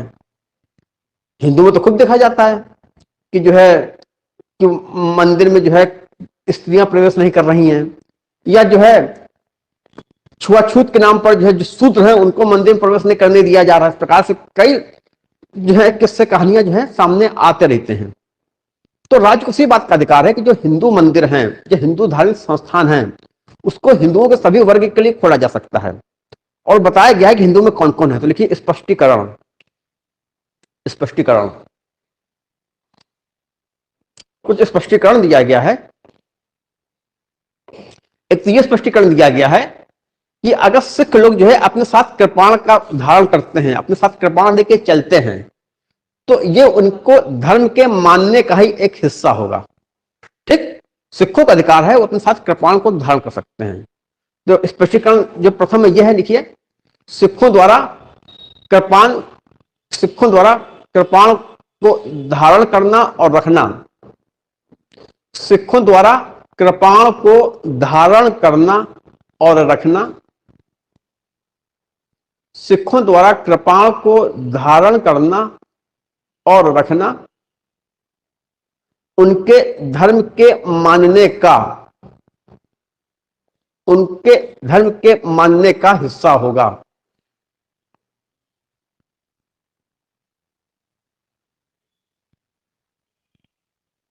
क्योंकि व्यक्तियों को अपने धर्म को मानने का अधिकार दिया गया है, तो उसी श्रृंखला में, उसी परंपरा में सिखों के अधिकार है कि कृपाण को धारण कर सकते हैं। कोई दूसरा कृपाण धारण करेगा तो उसको जो है पकड़ लिया जाएगा कि आपके इरादे अच्छे नहीं, आप चाकू लेके नहीं चल सकते। आप मान लीजिए जा रहे हैं, आपकी तलाशी ली गई और आपके पास इतना बड़ा चाकू, इतना कटार निकल आया, तो फिर आप पर उसमें एक्शन ले लिया जाएगा। ठीक, लेकिन सिख के पास निकलेगा, ये उनके धर्म के मानने का हिस्सा है। दूसरा एक्सप्लेनेशन इसमें यह है कि हिंदू शब्द के अंतर्गत, हिंदू शब्द के अंतर्गत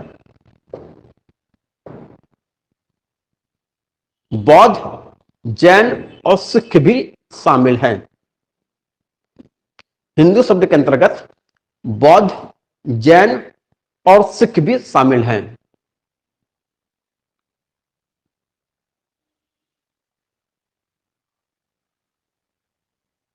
ये जो एक्सप्लेनेशन है ये भी आपके जो है एग्जाम में पूछे जाते हैं। जब आपसे धार्मिक आजादी के पर कोई प्रश्न बनेगा तो उसमें यहां से ही प्रश्न बनेंगे।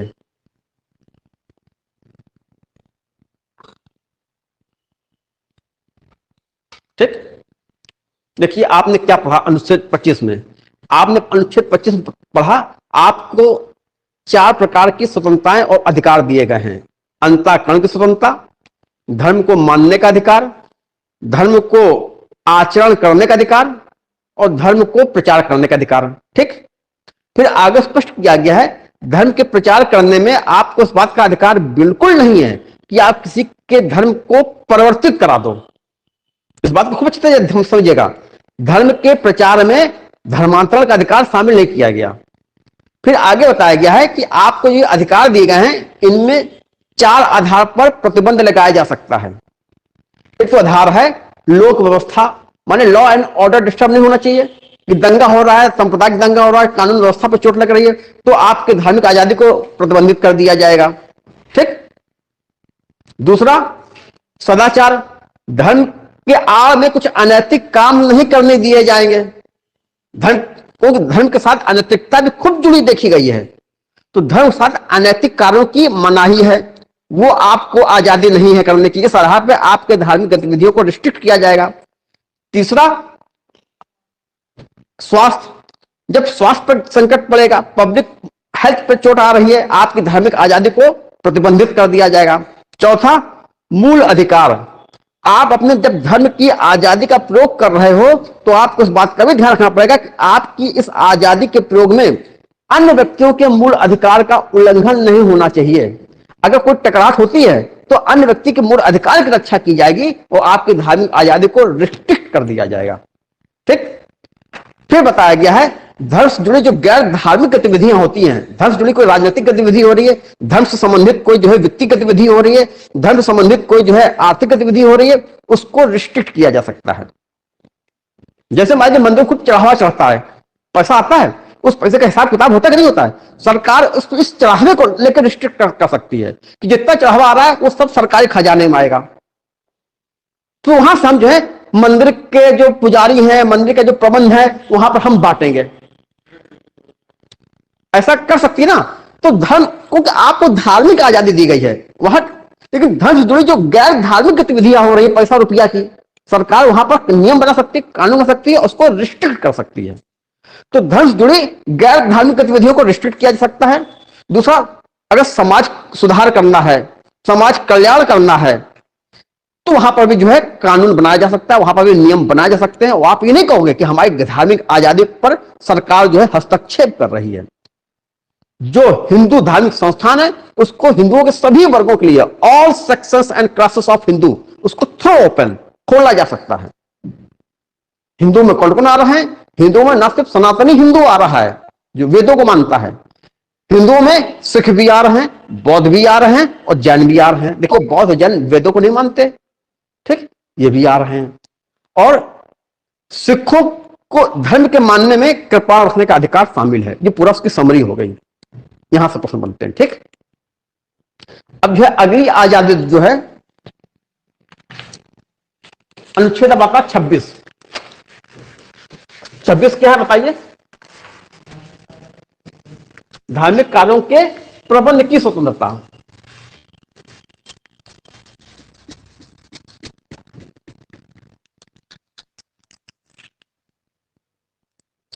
धार्मिक कार्यों के प्रबंध की स्वतंत्रता, अनुच्छेद 26।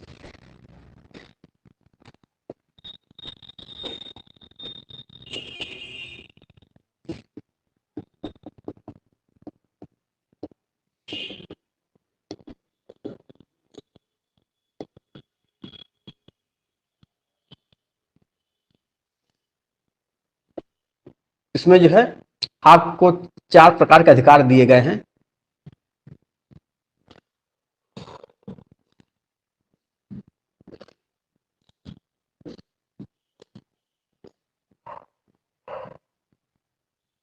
इसमें कहा गया है कि आप चैरिटेबल या धार्मिक उद्देश्य से संस्थाओं की स्थापना करने का अधिकार है।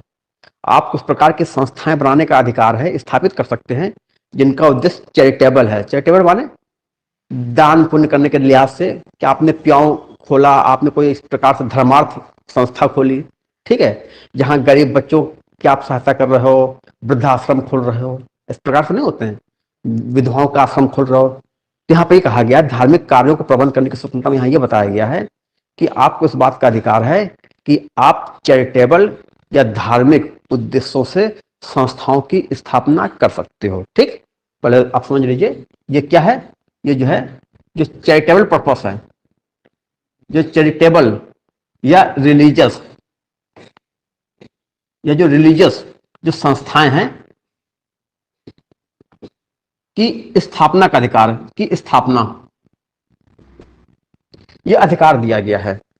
ठीक, एक बात याद रखना है, अनुच्छेद 25 में जो अधिकार दिया गया है ये व्यक्ति को दिया गया है, लेकिन अनुच्छेद 26 में जो अधिकार दिया गया है किसी व्यक्ति को नहीं दिया गया है, ये संस्थाओं को दिया गया है, व्यक्तियों के समूह को दिया गया है। ठीक, ये वो अधिकार है, जैसे हम कहें कि रामकृष्ण मिशन का ये अधिकार है, मिशन बना हुआ ना, राष्ट्र मिशन। हम कहें आपसे जो गायत्री परिवार है शांति कुंज का, उस गायत्री परिवार के ये अधिकार हैं। तो जो धार्मिक लोगों की जो संस्था होती है, जो जो धार्मिक संप्रदाय होते हैं, जो धर्म का जो एक वर्ग होता है, किसी व्यक्ति को न होकर ये सामूहिक अधिकार है। ये धार्मिक संस्थाओं को, धार्मिक संप्रदाय को दिया गया है। एक व्यक्ति होता है, एक संप्रदाय होता है, समुदाय व्यक्तियों का समूह होता है। तो अनुच्छेद 25 का जो अधिकार वो इंडिविजुअल राइट्स है, वो इंडिविजुअल रिलीजियस राइट है अनुच्छेद 25 के तहत। अनुच्छेद 26 के तहत जो राइट दिया गया है, it is not individual, it is a collective religious right. ये सामूहिक धार्मिक अधिकार की बात करता है।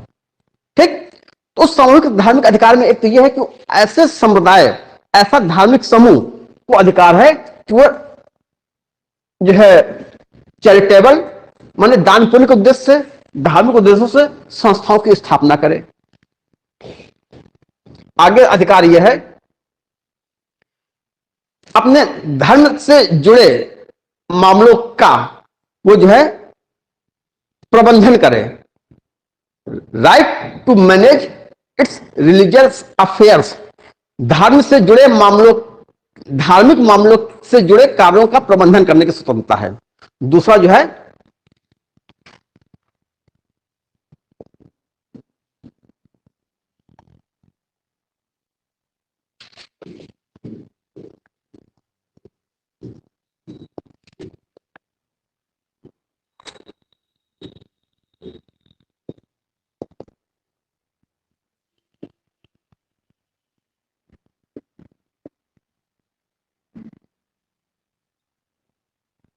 धार्मिक मामलों के कार्यों के प्रबंधन की स्वतंत्रता।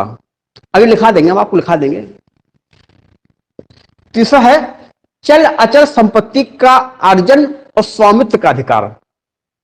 भाई आपको संपत्ति भी तो चाहिए होगी, आपको जमीन चाहिए होगी, वहां पर आप हो सकता है कोई बिल्डिंग बनाए, ठीक, वहां पर आपने कोई संस्था बनाए, तो जो है कोई गुरुद्वारा बनाए, तो चल अचल संपत्ति, चल अचल संपत्ति को अर्जित करने का अधिकार, अर्जित करने और उसके स्वामित्व का अधिकार, एक ही अधिकार है। और चौथा अधिकार है इस प्रकार से जो संपत्ति आपने अर्जित की है उस संपत्ति का कानून के अनुसार प्रबंधन करने का अधिकार, कानून के अनुसार उसका प्रशासन करने का अधिकार। जो आपने संपत्ति प्राप्त की है आप उसका प्रबंधन करेंगे, आप उसका संचालन करेंगे, आप उसका प्रशासन करेंगे। किस प्रकार से? कानून के अनुसार, गैर कानूनी तरीके से नहीं।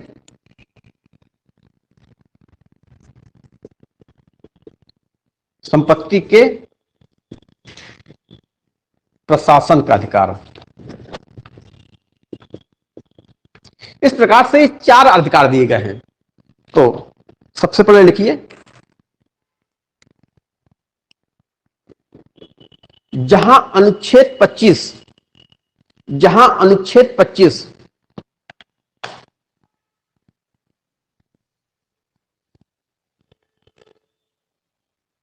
व्यक्ति विशेष को धार्मिक आजादी का अधिकार देता है,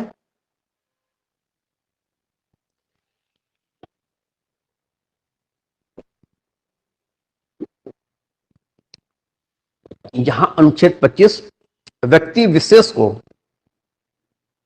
धार्मिक आजादी का अधिकार देता है, वहीं दूसरी तरफ अनुच्छेद 26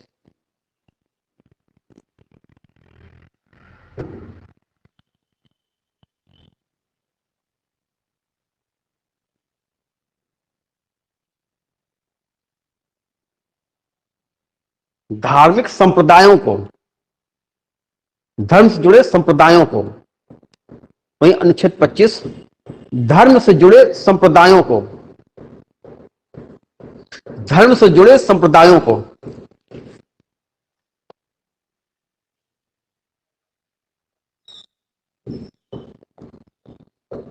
धर्म से जुड़े संप्रदायों को धार्मिक आजादी का सामूहिक अधिकार, धार्मिक आजादी का सामूहिक अधिकार प्रदान करता है। इस डिफरेंस को समझ में आ गया? अनुच्छेद 25 जो है वो सामूहिक अधिकार नहीं है। अनुच्छेद 25 किसी व्यक्ति के अधिकार की बात कर रहा है।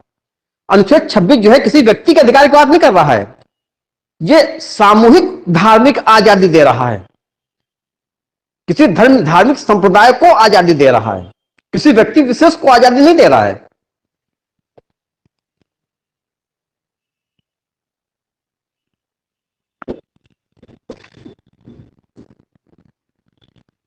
ये डिफरेंस समझ में आ रहा है कि नहीं जो हम कहना चाह रहे हैं? इसके अंतर्गत निम्नलिखित अधिकार शामिल है। पैरा चेंज करके लिखिए, इसके अंतर्गत निम्नलिखित अधिकार शामिल हैं।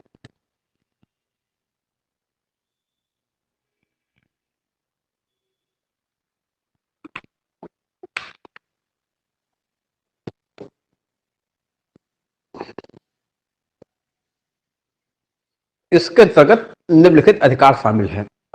नंबर 1,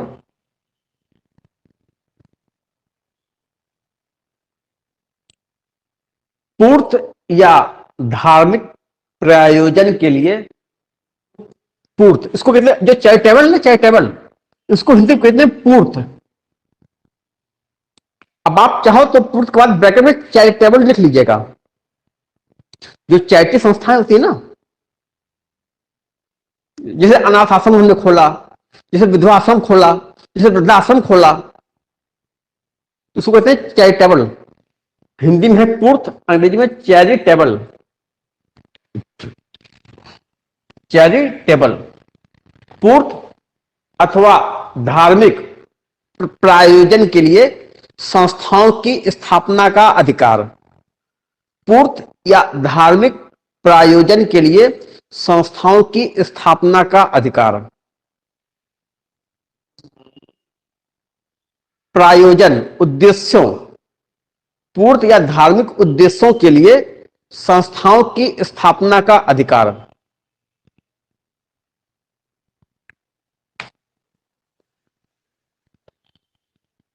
दूसरा है धर्म के मामलों में अपने कार्यों के प्रबंध की स्वतंत्रता। धर्म के मामलों में अपने कार्यों को प्रबंध की स्वतंत्रता।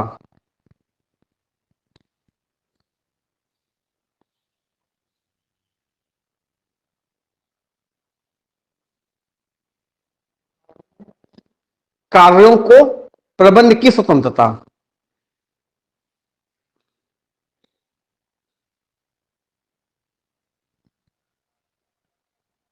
तीसरा पॉइंट है चल और अचल संपत्ति। चल और अचल संपत्ति को अर्जित करने और स्वामित्व का अधिकार। चल और अचल संपत्ति को अर्जित करने और स्वामित्व का अधिकार।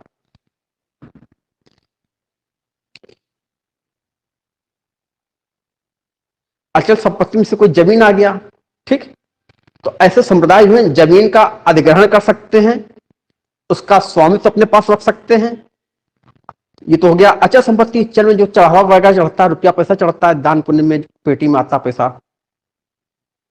चल अचल संपत्ति के स्वामित्व और अधिग्रहण का अधिकार। नेक्स्ट पॉइंट है और इस प्रकार प्राप्त संपत्ति और इस प्रकार प्राप्त संपत्ति और इस प्रकार प्राप्त संपत्ति को विधि के अनुसार प्रशासन का अधिकार। और इस प्रकार प्राप्त संपत्ति को और इस प्रकार प्राप्त संपत्ति का विधि के अनुसार प्रशासन का अधिकार।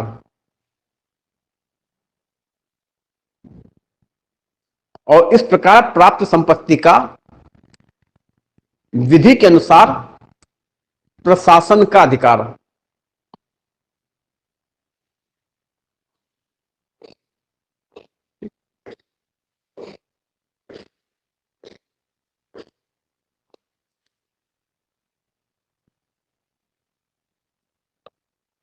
अब लिखिए हेडिंग निर्बंधन, माने रिस्ट्रिक्शंस।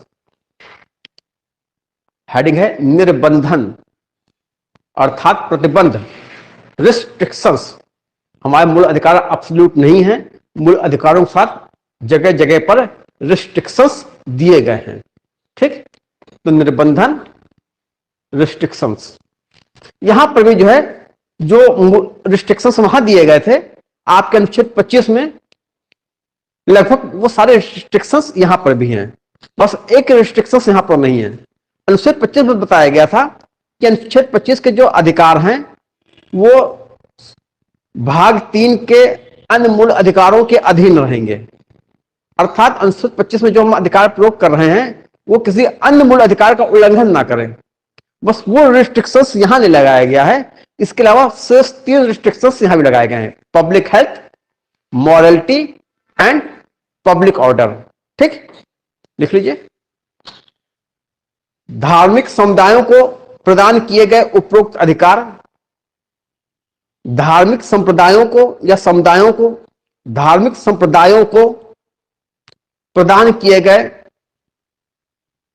उपरोक्त अधिकार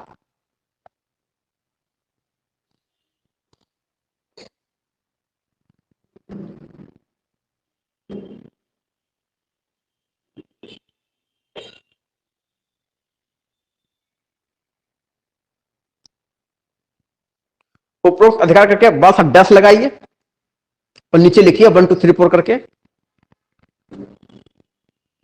लोक व्यवस्था, लोक व्यवस्था,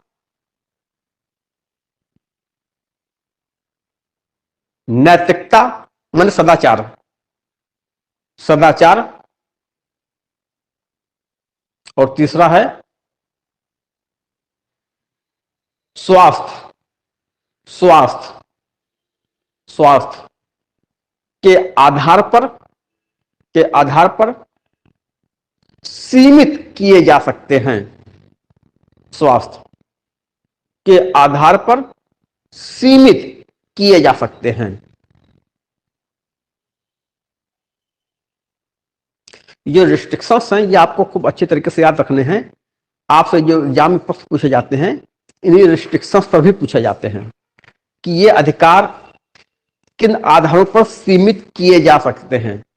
तो देखिए जहां अनुच्छेद 25 में 4 आधार दिए गए थे रिस्ट्रिक्शंस के, यहां पर सिर्फ 3 आधार दिए गए हैं। ठीक, अब देखिए ये धार्मिक संप्रदाय किसको मानेंगे, जिसको ये अधिकार दिए गए हैं, किनको मानेंगे ये धार्मिक संप्रदाय है।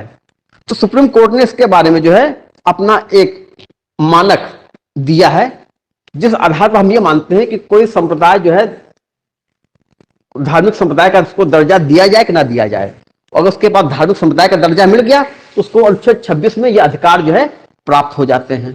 ठीक,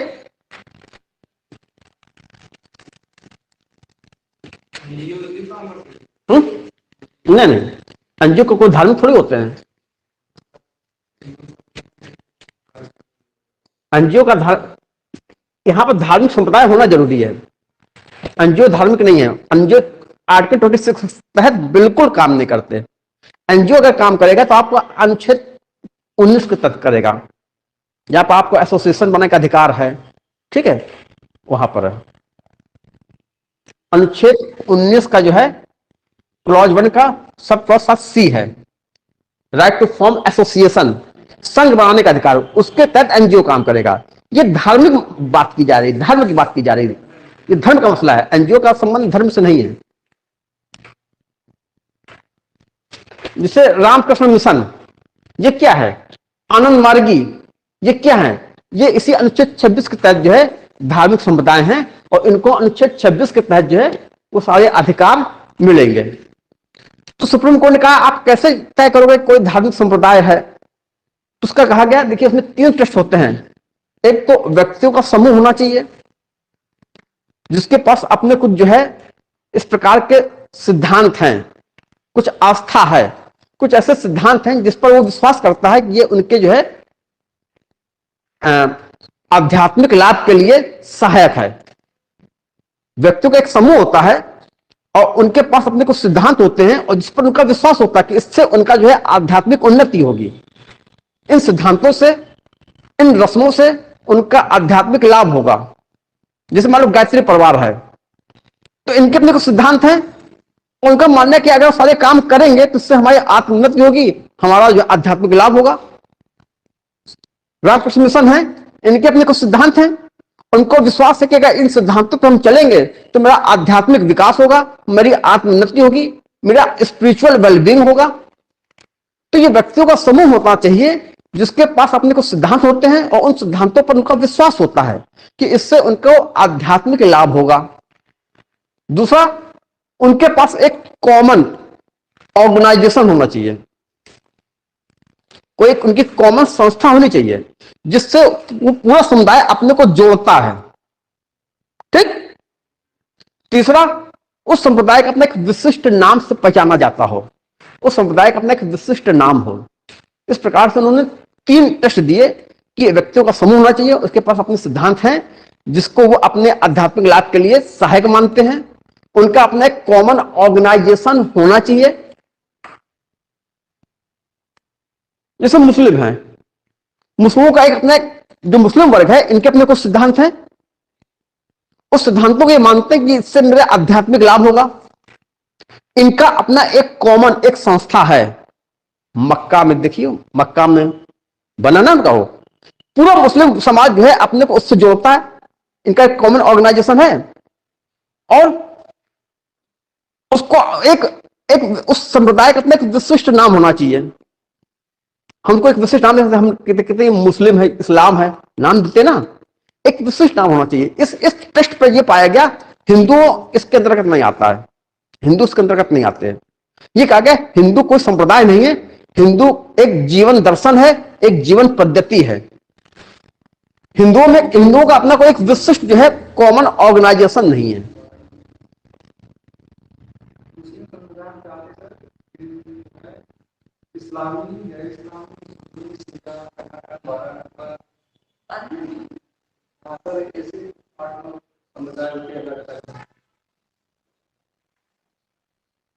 लिख लीजिए। मतलब ये जो मैटर हम बता रहे हैं, ये मामला इतना गंभीर है कि इसकी पूरी जानकारी हमें भी नहीं है कि धर्म का पचड़ा में इतनी सारी चीजें में घालमेल हो जाती हैं कि चीजें सब डिस्टर्ब हो जाती हैं। जो दर्शन का जो विद्यार्थी होगा, जो दर्शन का फिलॉसफी का, वो इस चीज को अच्छा समझ सकता है, समझा सकता है। क्योंकि दर्शन मेरा विषय नहीं है तो हमको इसके बारे में बड़ी सतही नॉलेज है। बस इतना जानते हैं, जैसे हिंदू है, हिंदू धर्म को जो है इस जो है अनुच्छेद 26 तक ये एक धार्मिक समुदाय नहीं आता। हिंदुओं के अंदर ये आता, रामकृष्ण मिशन आएगा, आनंद मार्गी आएगा, ये सब रिलीजियस डिनोमिनेशन है अनुच्छेद 26 के तहत, ये धार्मिक समुदाय हैं। लेकिन हिंदू क्या है, हिंदू धर्म क्या है? ये कोई धर्म नहीं है, ये एक जीवन शैली है।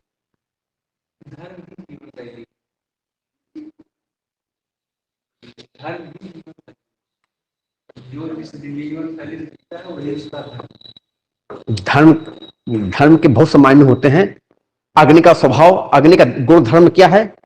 ताप पैदा करना, जलाना। ठीक। जल का धर्म क्या है? जल का धर्म क्या है? शीतलता प्रदान करना। हवा का गुण धर्म क्या है? सुखाना, उड़ाना। तो ये धर्म एक अलग सेंस हो गया। ये धर्म जो है पूजा पद्धति, साधना पद्धति नहीं है। तो धर्म का एक अर्थ होता है स्वभाव, धर्म का एक अर्थ होता है कर्तव्य, पत्नी धर्म, पुत्र धर्म, पिता धर्म, विद्यार्थी धर्म। क्या है विद्यार्थी धर्म? जिसकी निद्र जो है श्वान के समान हो, कुत्ते के समान हो, जिसकी कंसंट्रेशन बगुले के समान हो। तो धर्म का एक अर्थ क्या है? धर्म का एक अर्थ है कर्तव्य। ठीक। तो धर्म के बहुत सारे अर्थ हैं। हम यहां पर धर्म को किस सेंस में प्रयोग कर रहे हैं ये मायने रखता है। यहां हम कर्तव्य के सेंस में नहीं रख रहे हैं, यहां हम धर्म को उपासना पद्धति के सेंस में रखे जा रहे हैं, जहां पर हम भगवान से एक संपर्क जोड़ते हैं और ये मानते हैं कि हम इस तरीके से इन सिद्धांतों में चलेंगे तो मेरा ईश्वर से रिश्ता बनेगा, या किसी अलौकिक सत्ता से रिश्ता बनेगा, इससे मुझे मुक्ति मिलेगी, इससे हमें आध्यात्मिक और पारलौकिक लाभ मिलेंगे। हम यहां धर्म को उस अर्थ में प्रयोग कर रहे हैं। धर्म के बहुत सारे अर्थ हैं। मनुष्य में बताया गया धर्म वो है जो धारण करने योग्य है। दान, दया, शील, क्षमा, ये धर्म है। तो धर्म के बहुत से अर्थ हैं। हम यहां पर धर्म को किस सेंस में प्रयोग कर रहे हैं? हम यहां धर्म को उस सेंस में प्रयोग कर रहे हैं जिसका अर्थ पूजा पाठ से होता है, जिसका अर्थ उपासना पद्धति से, साधना पद्धति से होता है।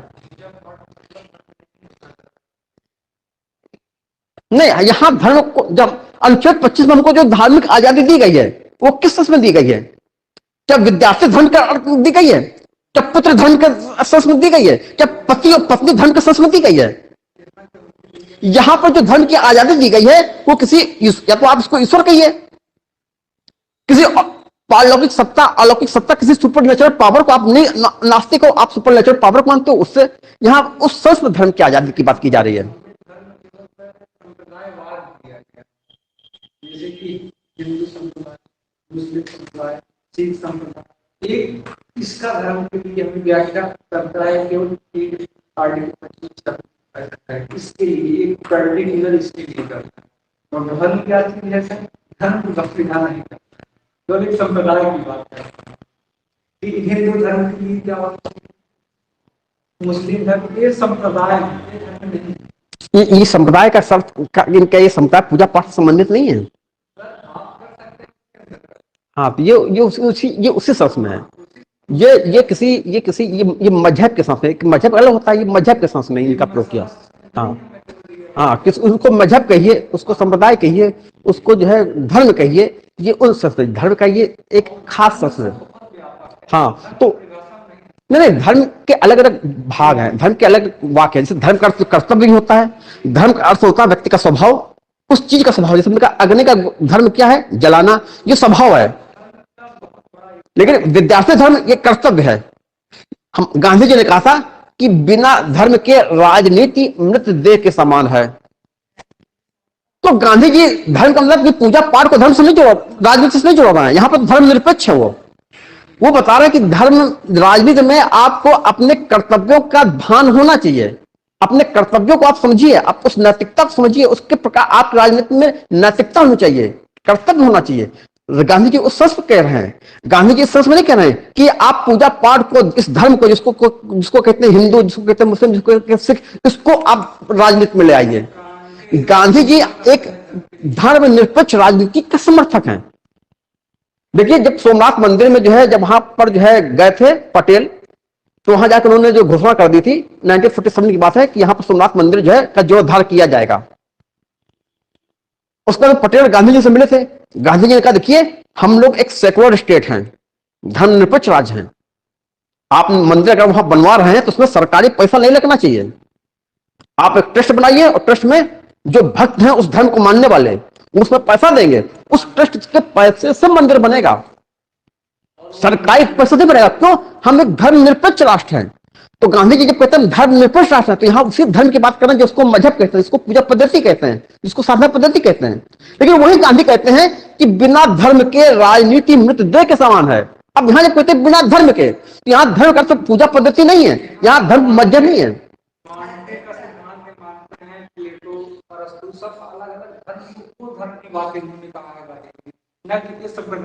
हाँ, यही कहना है।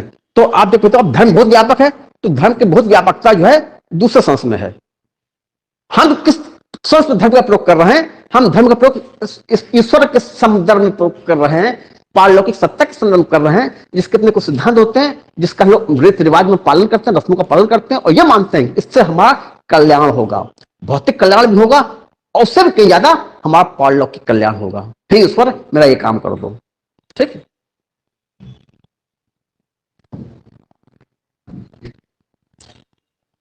न्यायपालिका,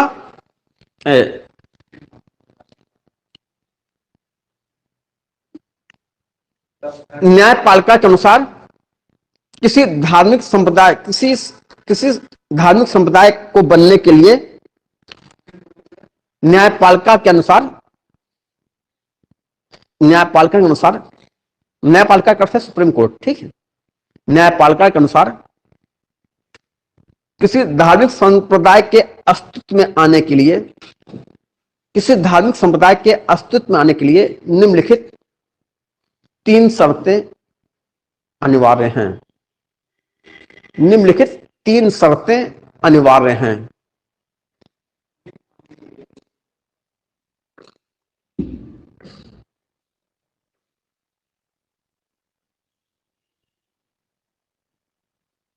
इसलिए अगर कोई आपसे कहे कि हम धर्मनिरपेक्ष हैं, राष्ट्र हैं, तो क्या हम कर्तव्य से विमुख हैं?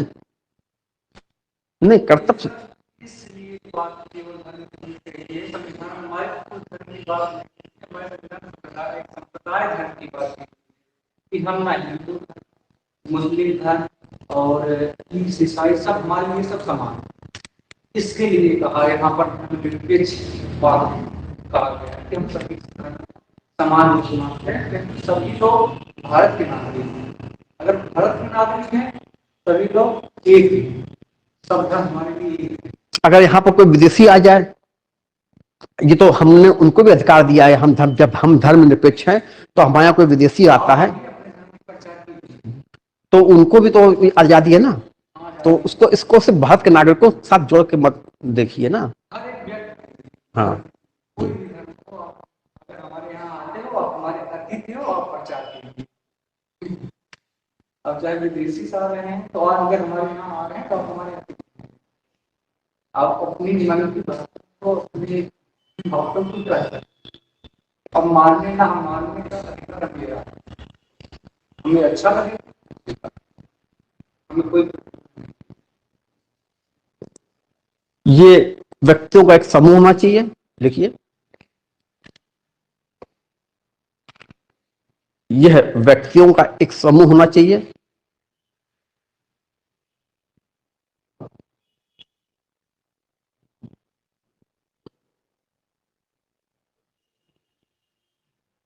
जिनके पास अपनी आस्था और सिद्धांतों की एक प्रणाली होती है, जिनके पास अपनी आस्था और सिद्धांतों की एक प्रणाली होती है, जिसके पास अपनी आस्था और सिद्धांतों की एक प्रणाली होती है, जिससे जिसे वे अपने जिसे वे अपने आध्यात्मिक लाभ के लिए सहायक मानते हैं, जिसे वे अपने आध्यात्मिक लाभ के लिए, माने अपनी आत्म उन्नति के लिए सहायक मानते हैं। आध्यात्मिक लाभ किसे कहते हैं? माने आत्म उन्नति। अगर आपकी आत्म उन्नति हो रही तो ये आध्यात्मिक लाभ है, जिसे वो अपने आध्यात्मिक लाभ के लिए सहायक मानते हैं।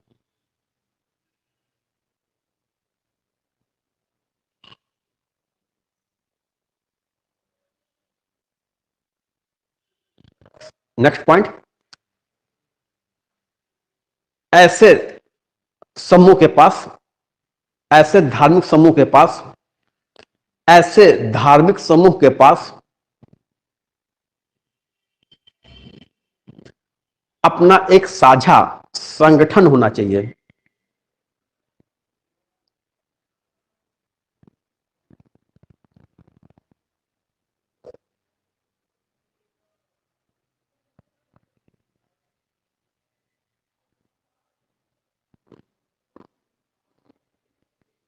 नेक्स्ट पॉइंट, ऐसे धार्मिक समूह का अपना एक विशिष्ट नाम होना चाहिए। ऐसे धार्मिक समूह का अपना एक विशिष्ट नाम होना चाहिए।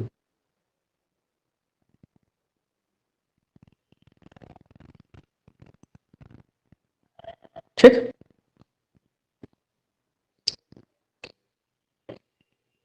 अब देखिए उदाहरण कैसे समझोगे, क्या है उदाहरण? उदाहरण के लिए रामकृष्ण मिशन,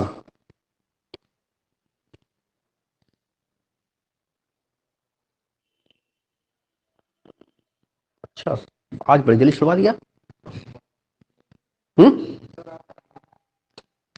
रामकृष्ण मिशन, आनंद आनंद मार्गी, आनंद मार्गी, आनंद मार्गी, ठीक, दो हो गए बस, ठीक है, समझ गए ना ये चीजें हैं। हाँ, आनंद मार्गी, ठीक।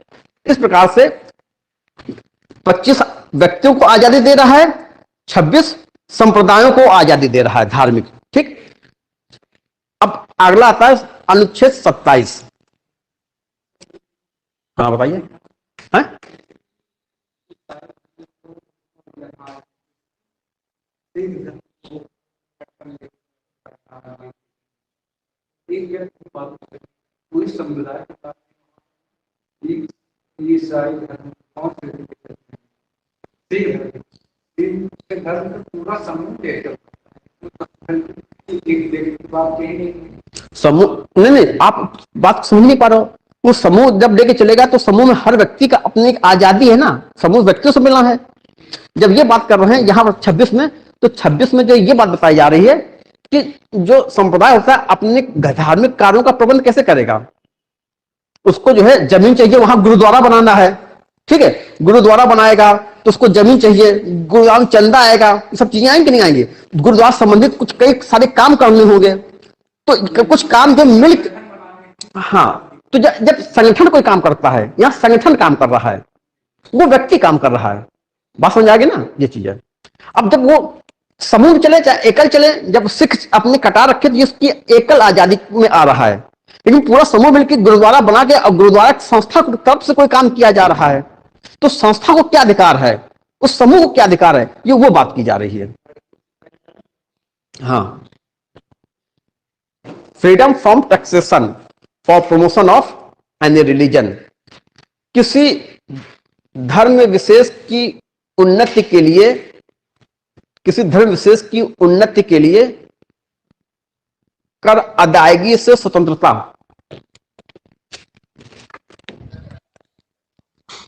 कौन है? चलिए तो फिर इसको जो है कल देखेंगे। हाँ, तो अब अगले टर्म देखेंगे। कितना टाइम हो गया है?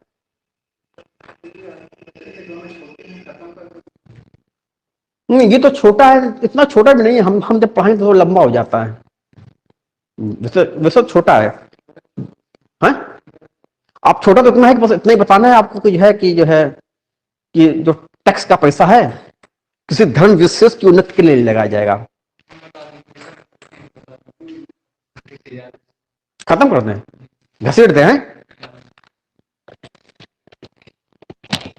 देखिए ये बताता है कि जो सरकारी पैसा है, सरकारी पैसे से किसी एक धर्म विशेष को नहीं खर्च किया जाएगा। सरकार ऐसा नहीं कह सकती कि जो है हिंदू मंदिर बनना है इसके लिए एक नया टैक्स लगाया जा रहा है, क्योंकि टैक्स तो हर कोई देता है, हिंदू भी देगा, मुस्लिम भी देगा, ईसाई भी देगा, क्रिश्चियन भी देगा, ठीक। तो जो टैक्स पैसा होता है, टैक्स के पैसे से जो है आप किसी एक धर्म को बढ़ावा नहीं दे सकते। अगर टैक्स के पैसे का प्रयोग करना है तो उससे सभी धर्मों को बढ़ावा दिया जाएगा। इसलिए आपको अगर हिंदू मंदिर बनाना है तो इसके लिए आप एक ट्रस्ट बनाइए, और ट्रस्ट बनाने के बाद जो है उस हिंदू धर्म को मानने वाले उसमें पैसा जमा करें, उससे मंदिर बने। सार्वजनिक ढंग से किसी धर्म विशेष की उन्नति के लिए पैसा खर्च नहीं किया जाएगा। टैक्स के पैसे से ना मंदिर बनाया जाएगा ना मस्जिद बनाई जाएगी। और टैक्स के पैसे से अगर प्रयोग करोगे तो उसका प्रयोग इस प्रकार करोगे कि सभी धर्म की समान रूप से उन्नति हो। अगर आप हज यात्रियों को पैसा दे रहे हो तो आपको अमरनाथ यात्रियों के लिए भी पैसा देना पड़ेगा, तो आपको क्रिश्चियन के लिए भी करना पड़ेगा। तो इस प्रकार से एक समय क्या था कि एक कर जजिया लगता था, उनसे लगता था जो गैर मुस्लिम होते थे, ठीक। यहां पर यह बताया जा रहा है कि जो धार्मिक कोई धार्मिक कर नहीं लगाया जाएगा। कर का जो पैसा होगा वो किसी धर्म विशेष के लिए नहीं किया जाएगा। सरकार जब भी कभी धर्म के लिए कुछ काम करेगी तो हर धर्म को समान मान के सबके लिए काम करेगी। हमारा ये धर्मनिरपेक्ष है, जबकि जो धर्मनिरपेक्ष की जो परिभाषा आई है, हमने इस परिभाषा को, जो आज परिभाषा चल रही है वो एक तरीके से उसका ओरिजिनेशन हुआ था, ये ओरिजिनेट हुई थी यूरोप में। वहां पर कहा गया था कि धर्म अलग है और सरकार अलग है, राज्य धर्म दो अलग संस्थाएं हैं, इनमें जो है एक दीवार है। धर्म राज्य के मामले में दखल नहीं देगा, राज्य धर्म के मामले में दखल नहीं देगा। लेकिन हमारे यहाँ क्या है, हमको धर्म से एलर्जी नहीं है, हम लोग एक धार्मिक हैं। हमारे यहाँ धर्म निरपेक्षता की परिभाषा जो है पॉजिटिव है। हम ये कहते हैं कि हम सभी धर्म के साथ समान व्यवहार करेंगे। वो कहते हैं, फ्रांस में क्या है, फ्रांस में ये कहता है कि सभी धर्मों से हम दूरी बनाकर रखेंगे। हम कहते हैं हम सभी धर्मों से नजदीकी बनाकर रखेंगे, हमारी ये धर्म निरपेक्षता है। सरकारी पैसे को किसी धर्म विशेष पर खर्च नहीं करेंगे। उनकी जो एक धर्म निरपेक्ष की जो नकारात्मक परिभाषा होती है उसमें ये कहा जाता है कि सरकारी पैसे को किसी भी धर्म की उन्नति में खर्च नहीं करेंगे। हम कहते हैं सरकारी पैसे को हम सभी धर्म की उन्नति में खर्च करेंगे, किसी एक धर्म की उन्नति में खर्च नहीं करेंगे। हम कहते हैं सर्वधर्म समभाव। वो कहते हैं कि हमको धर्म से लेना देना नहीं, धर्म अलग है, हम अलग है, सरकार अलग है, राज्य अलग है, धर्म अलग है, इनके बीच में एक दीवार है, वो हमको डिस्टर्ब ना करें, हम उन्हें डिस्टर्ब नहीं करेंगे। जो उनकी धर्मनिरपेक्षता है, तो उनकी धर्मनिरपेक्षता नकारात्मक है, हमारी धर्मनिरपेक्षता सकारात्मक है। उस सकारात्मक धर्मनिरपेक्षता को ही कहा जाता है पंथ निरपेक्षता।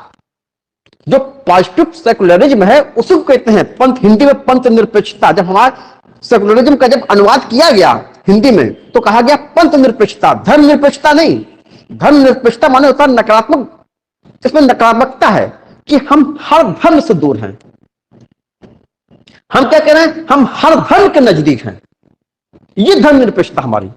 तो इसमें यह बताया गया कि किसी धर्म विशेष की अभिवृद्धि के लिए जो है किसी व्यक्ति को कर देने के लिए बाध्य नहीं किया जाएगा। यह एक लाइन में लिख लीजिए, लिख लीजिए, अनुच्छेद 27 है यह, अनुच्छेद 27 के अनुसार किसी भी व्यक्ति को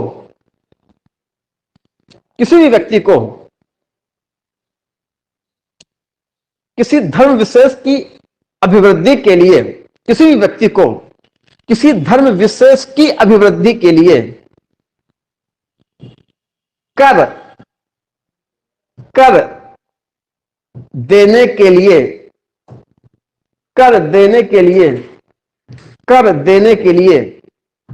बाध्य नहीं किया जाएगा, कर देने के लिए बाध्य नहीं किया जाएगा।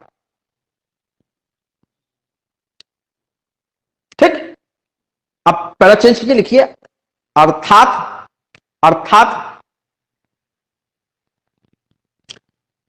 कर द्वारा प्राप्त सरकारी धन को, अर्थात कर द्वारा प्राप्त सरकारी धन को सभी धर्मों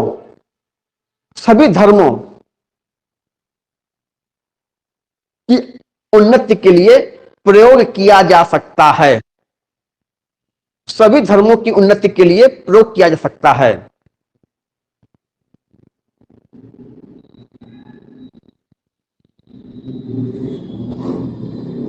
सभी धर्मों की उन्नति के लिए प्रयोग किया जा सकता है, ना कि किसी एक धर्म को, ना कि किसी एक धर्म विशेष को, ना कि किसी एक धर्म विशेष को अन्य धर्मों पर सर्वोच्चता प्रदान करने के लिए, अन्य धर्मों पर सर्वोच्चता प्रदान करने के लिए।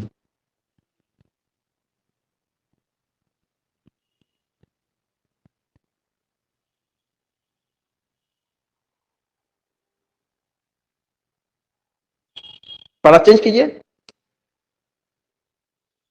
सरल शब्दों में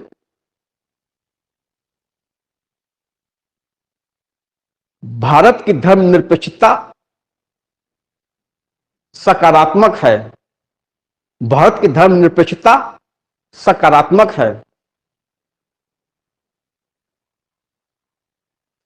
ना कि नकारात्मक, ना कि नकारात्मक।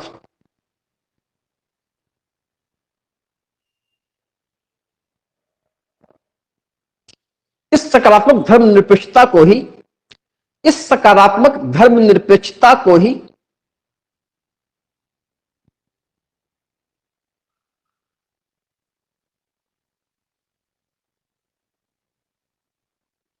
पंथ निरपेक्षता कहा जाता है। बहुत कैसा है, पंथ निरपेक्ष है, हिंदी में इसको पंथ निरपेक्ष कहते हैं। आपको हिंदी वर्जन में धर्म निरपेक्ष नहीं मिलेगा, ठीक, बोलचाल में हम धर्म निरपेक्ष कहते हैं, मगर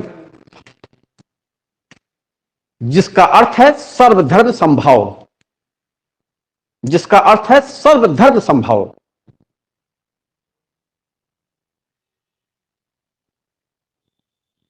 अर्थात सभी धर्मों का समान आदर, अर्थात सभी धर्मों का समान आदर।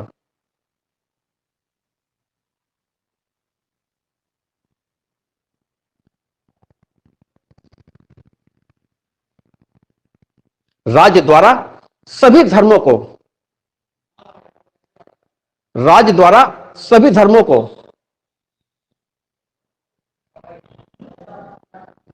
समान रूप से संरक्षण और समर्थन, सभी धर्मों को समान रूप से संरक्षण और समर्थन प्रदान किया जाएगा।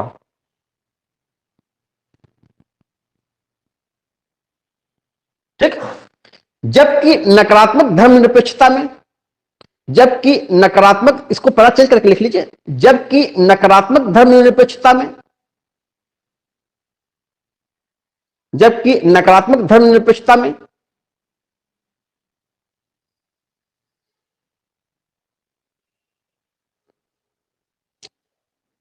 राज्य द्वारा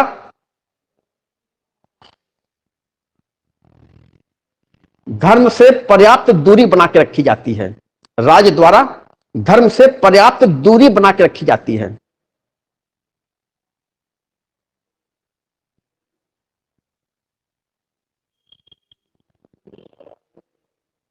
और किसी भी धर्म को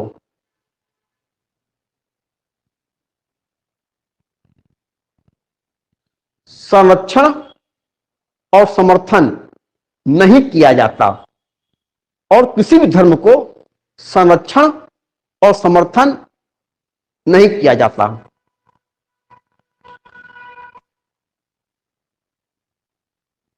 ये आखिरी पैरा एक बार पढ़ो, हमने क्या लिखाया है।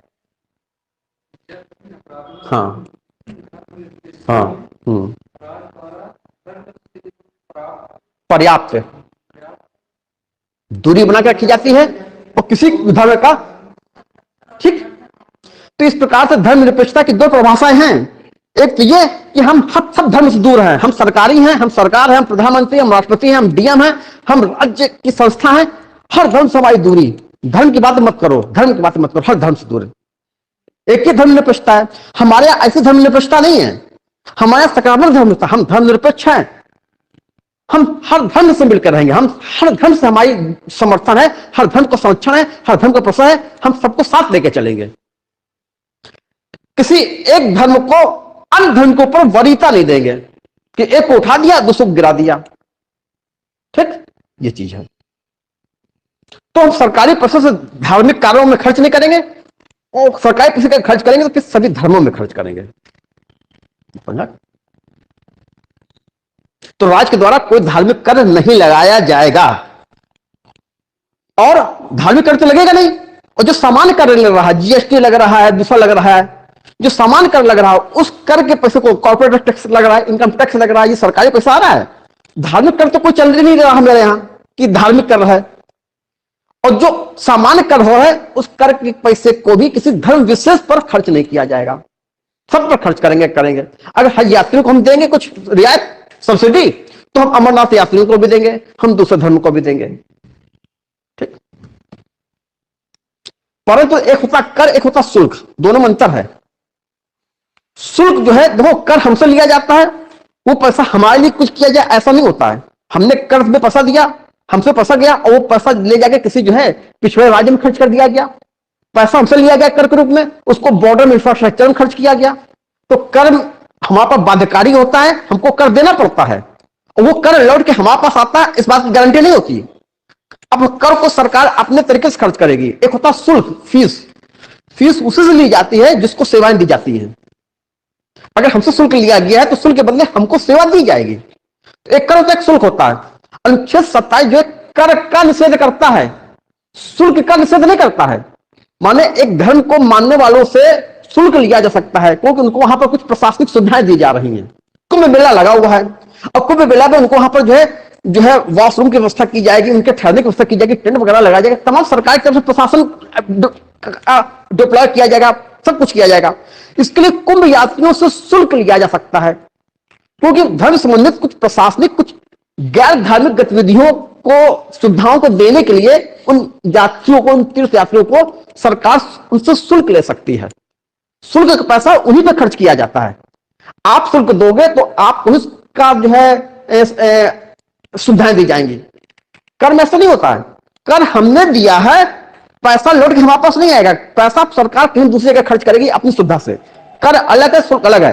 अनुच्छेद 27 कर लगाने का विरोध करता है, मगर धार्मिक व्यक्तियों पर, धार्मिक समुदाय पर, तीर्थ यात्रियों पर शुल्क वसूला जा सकता है ताकि उनको गैर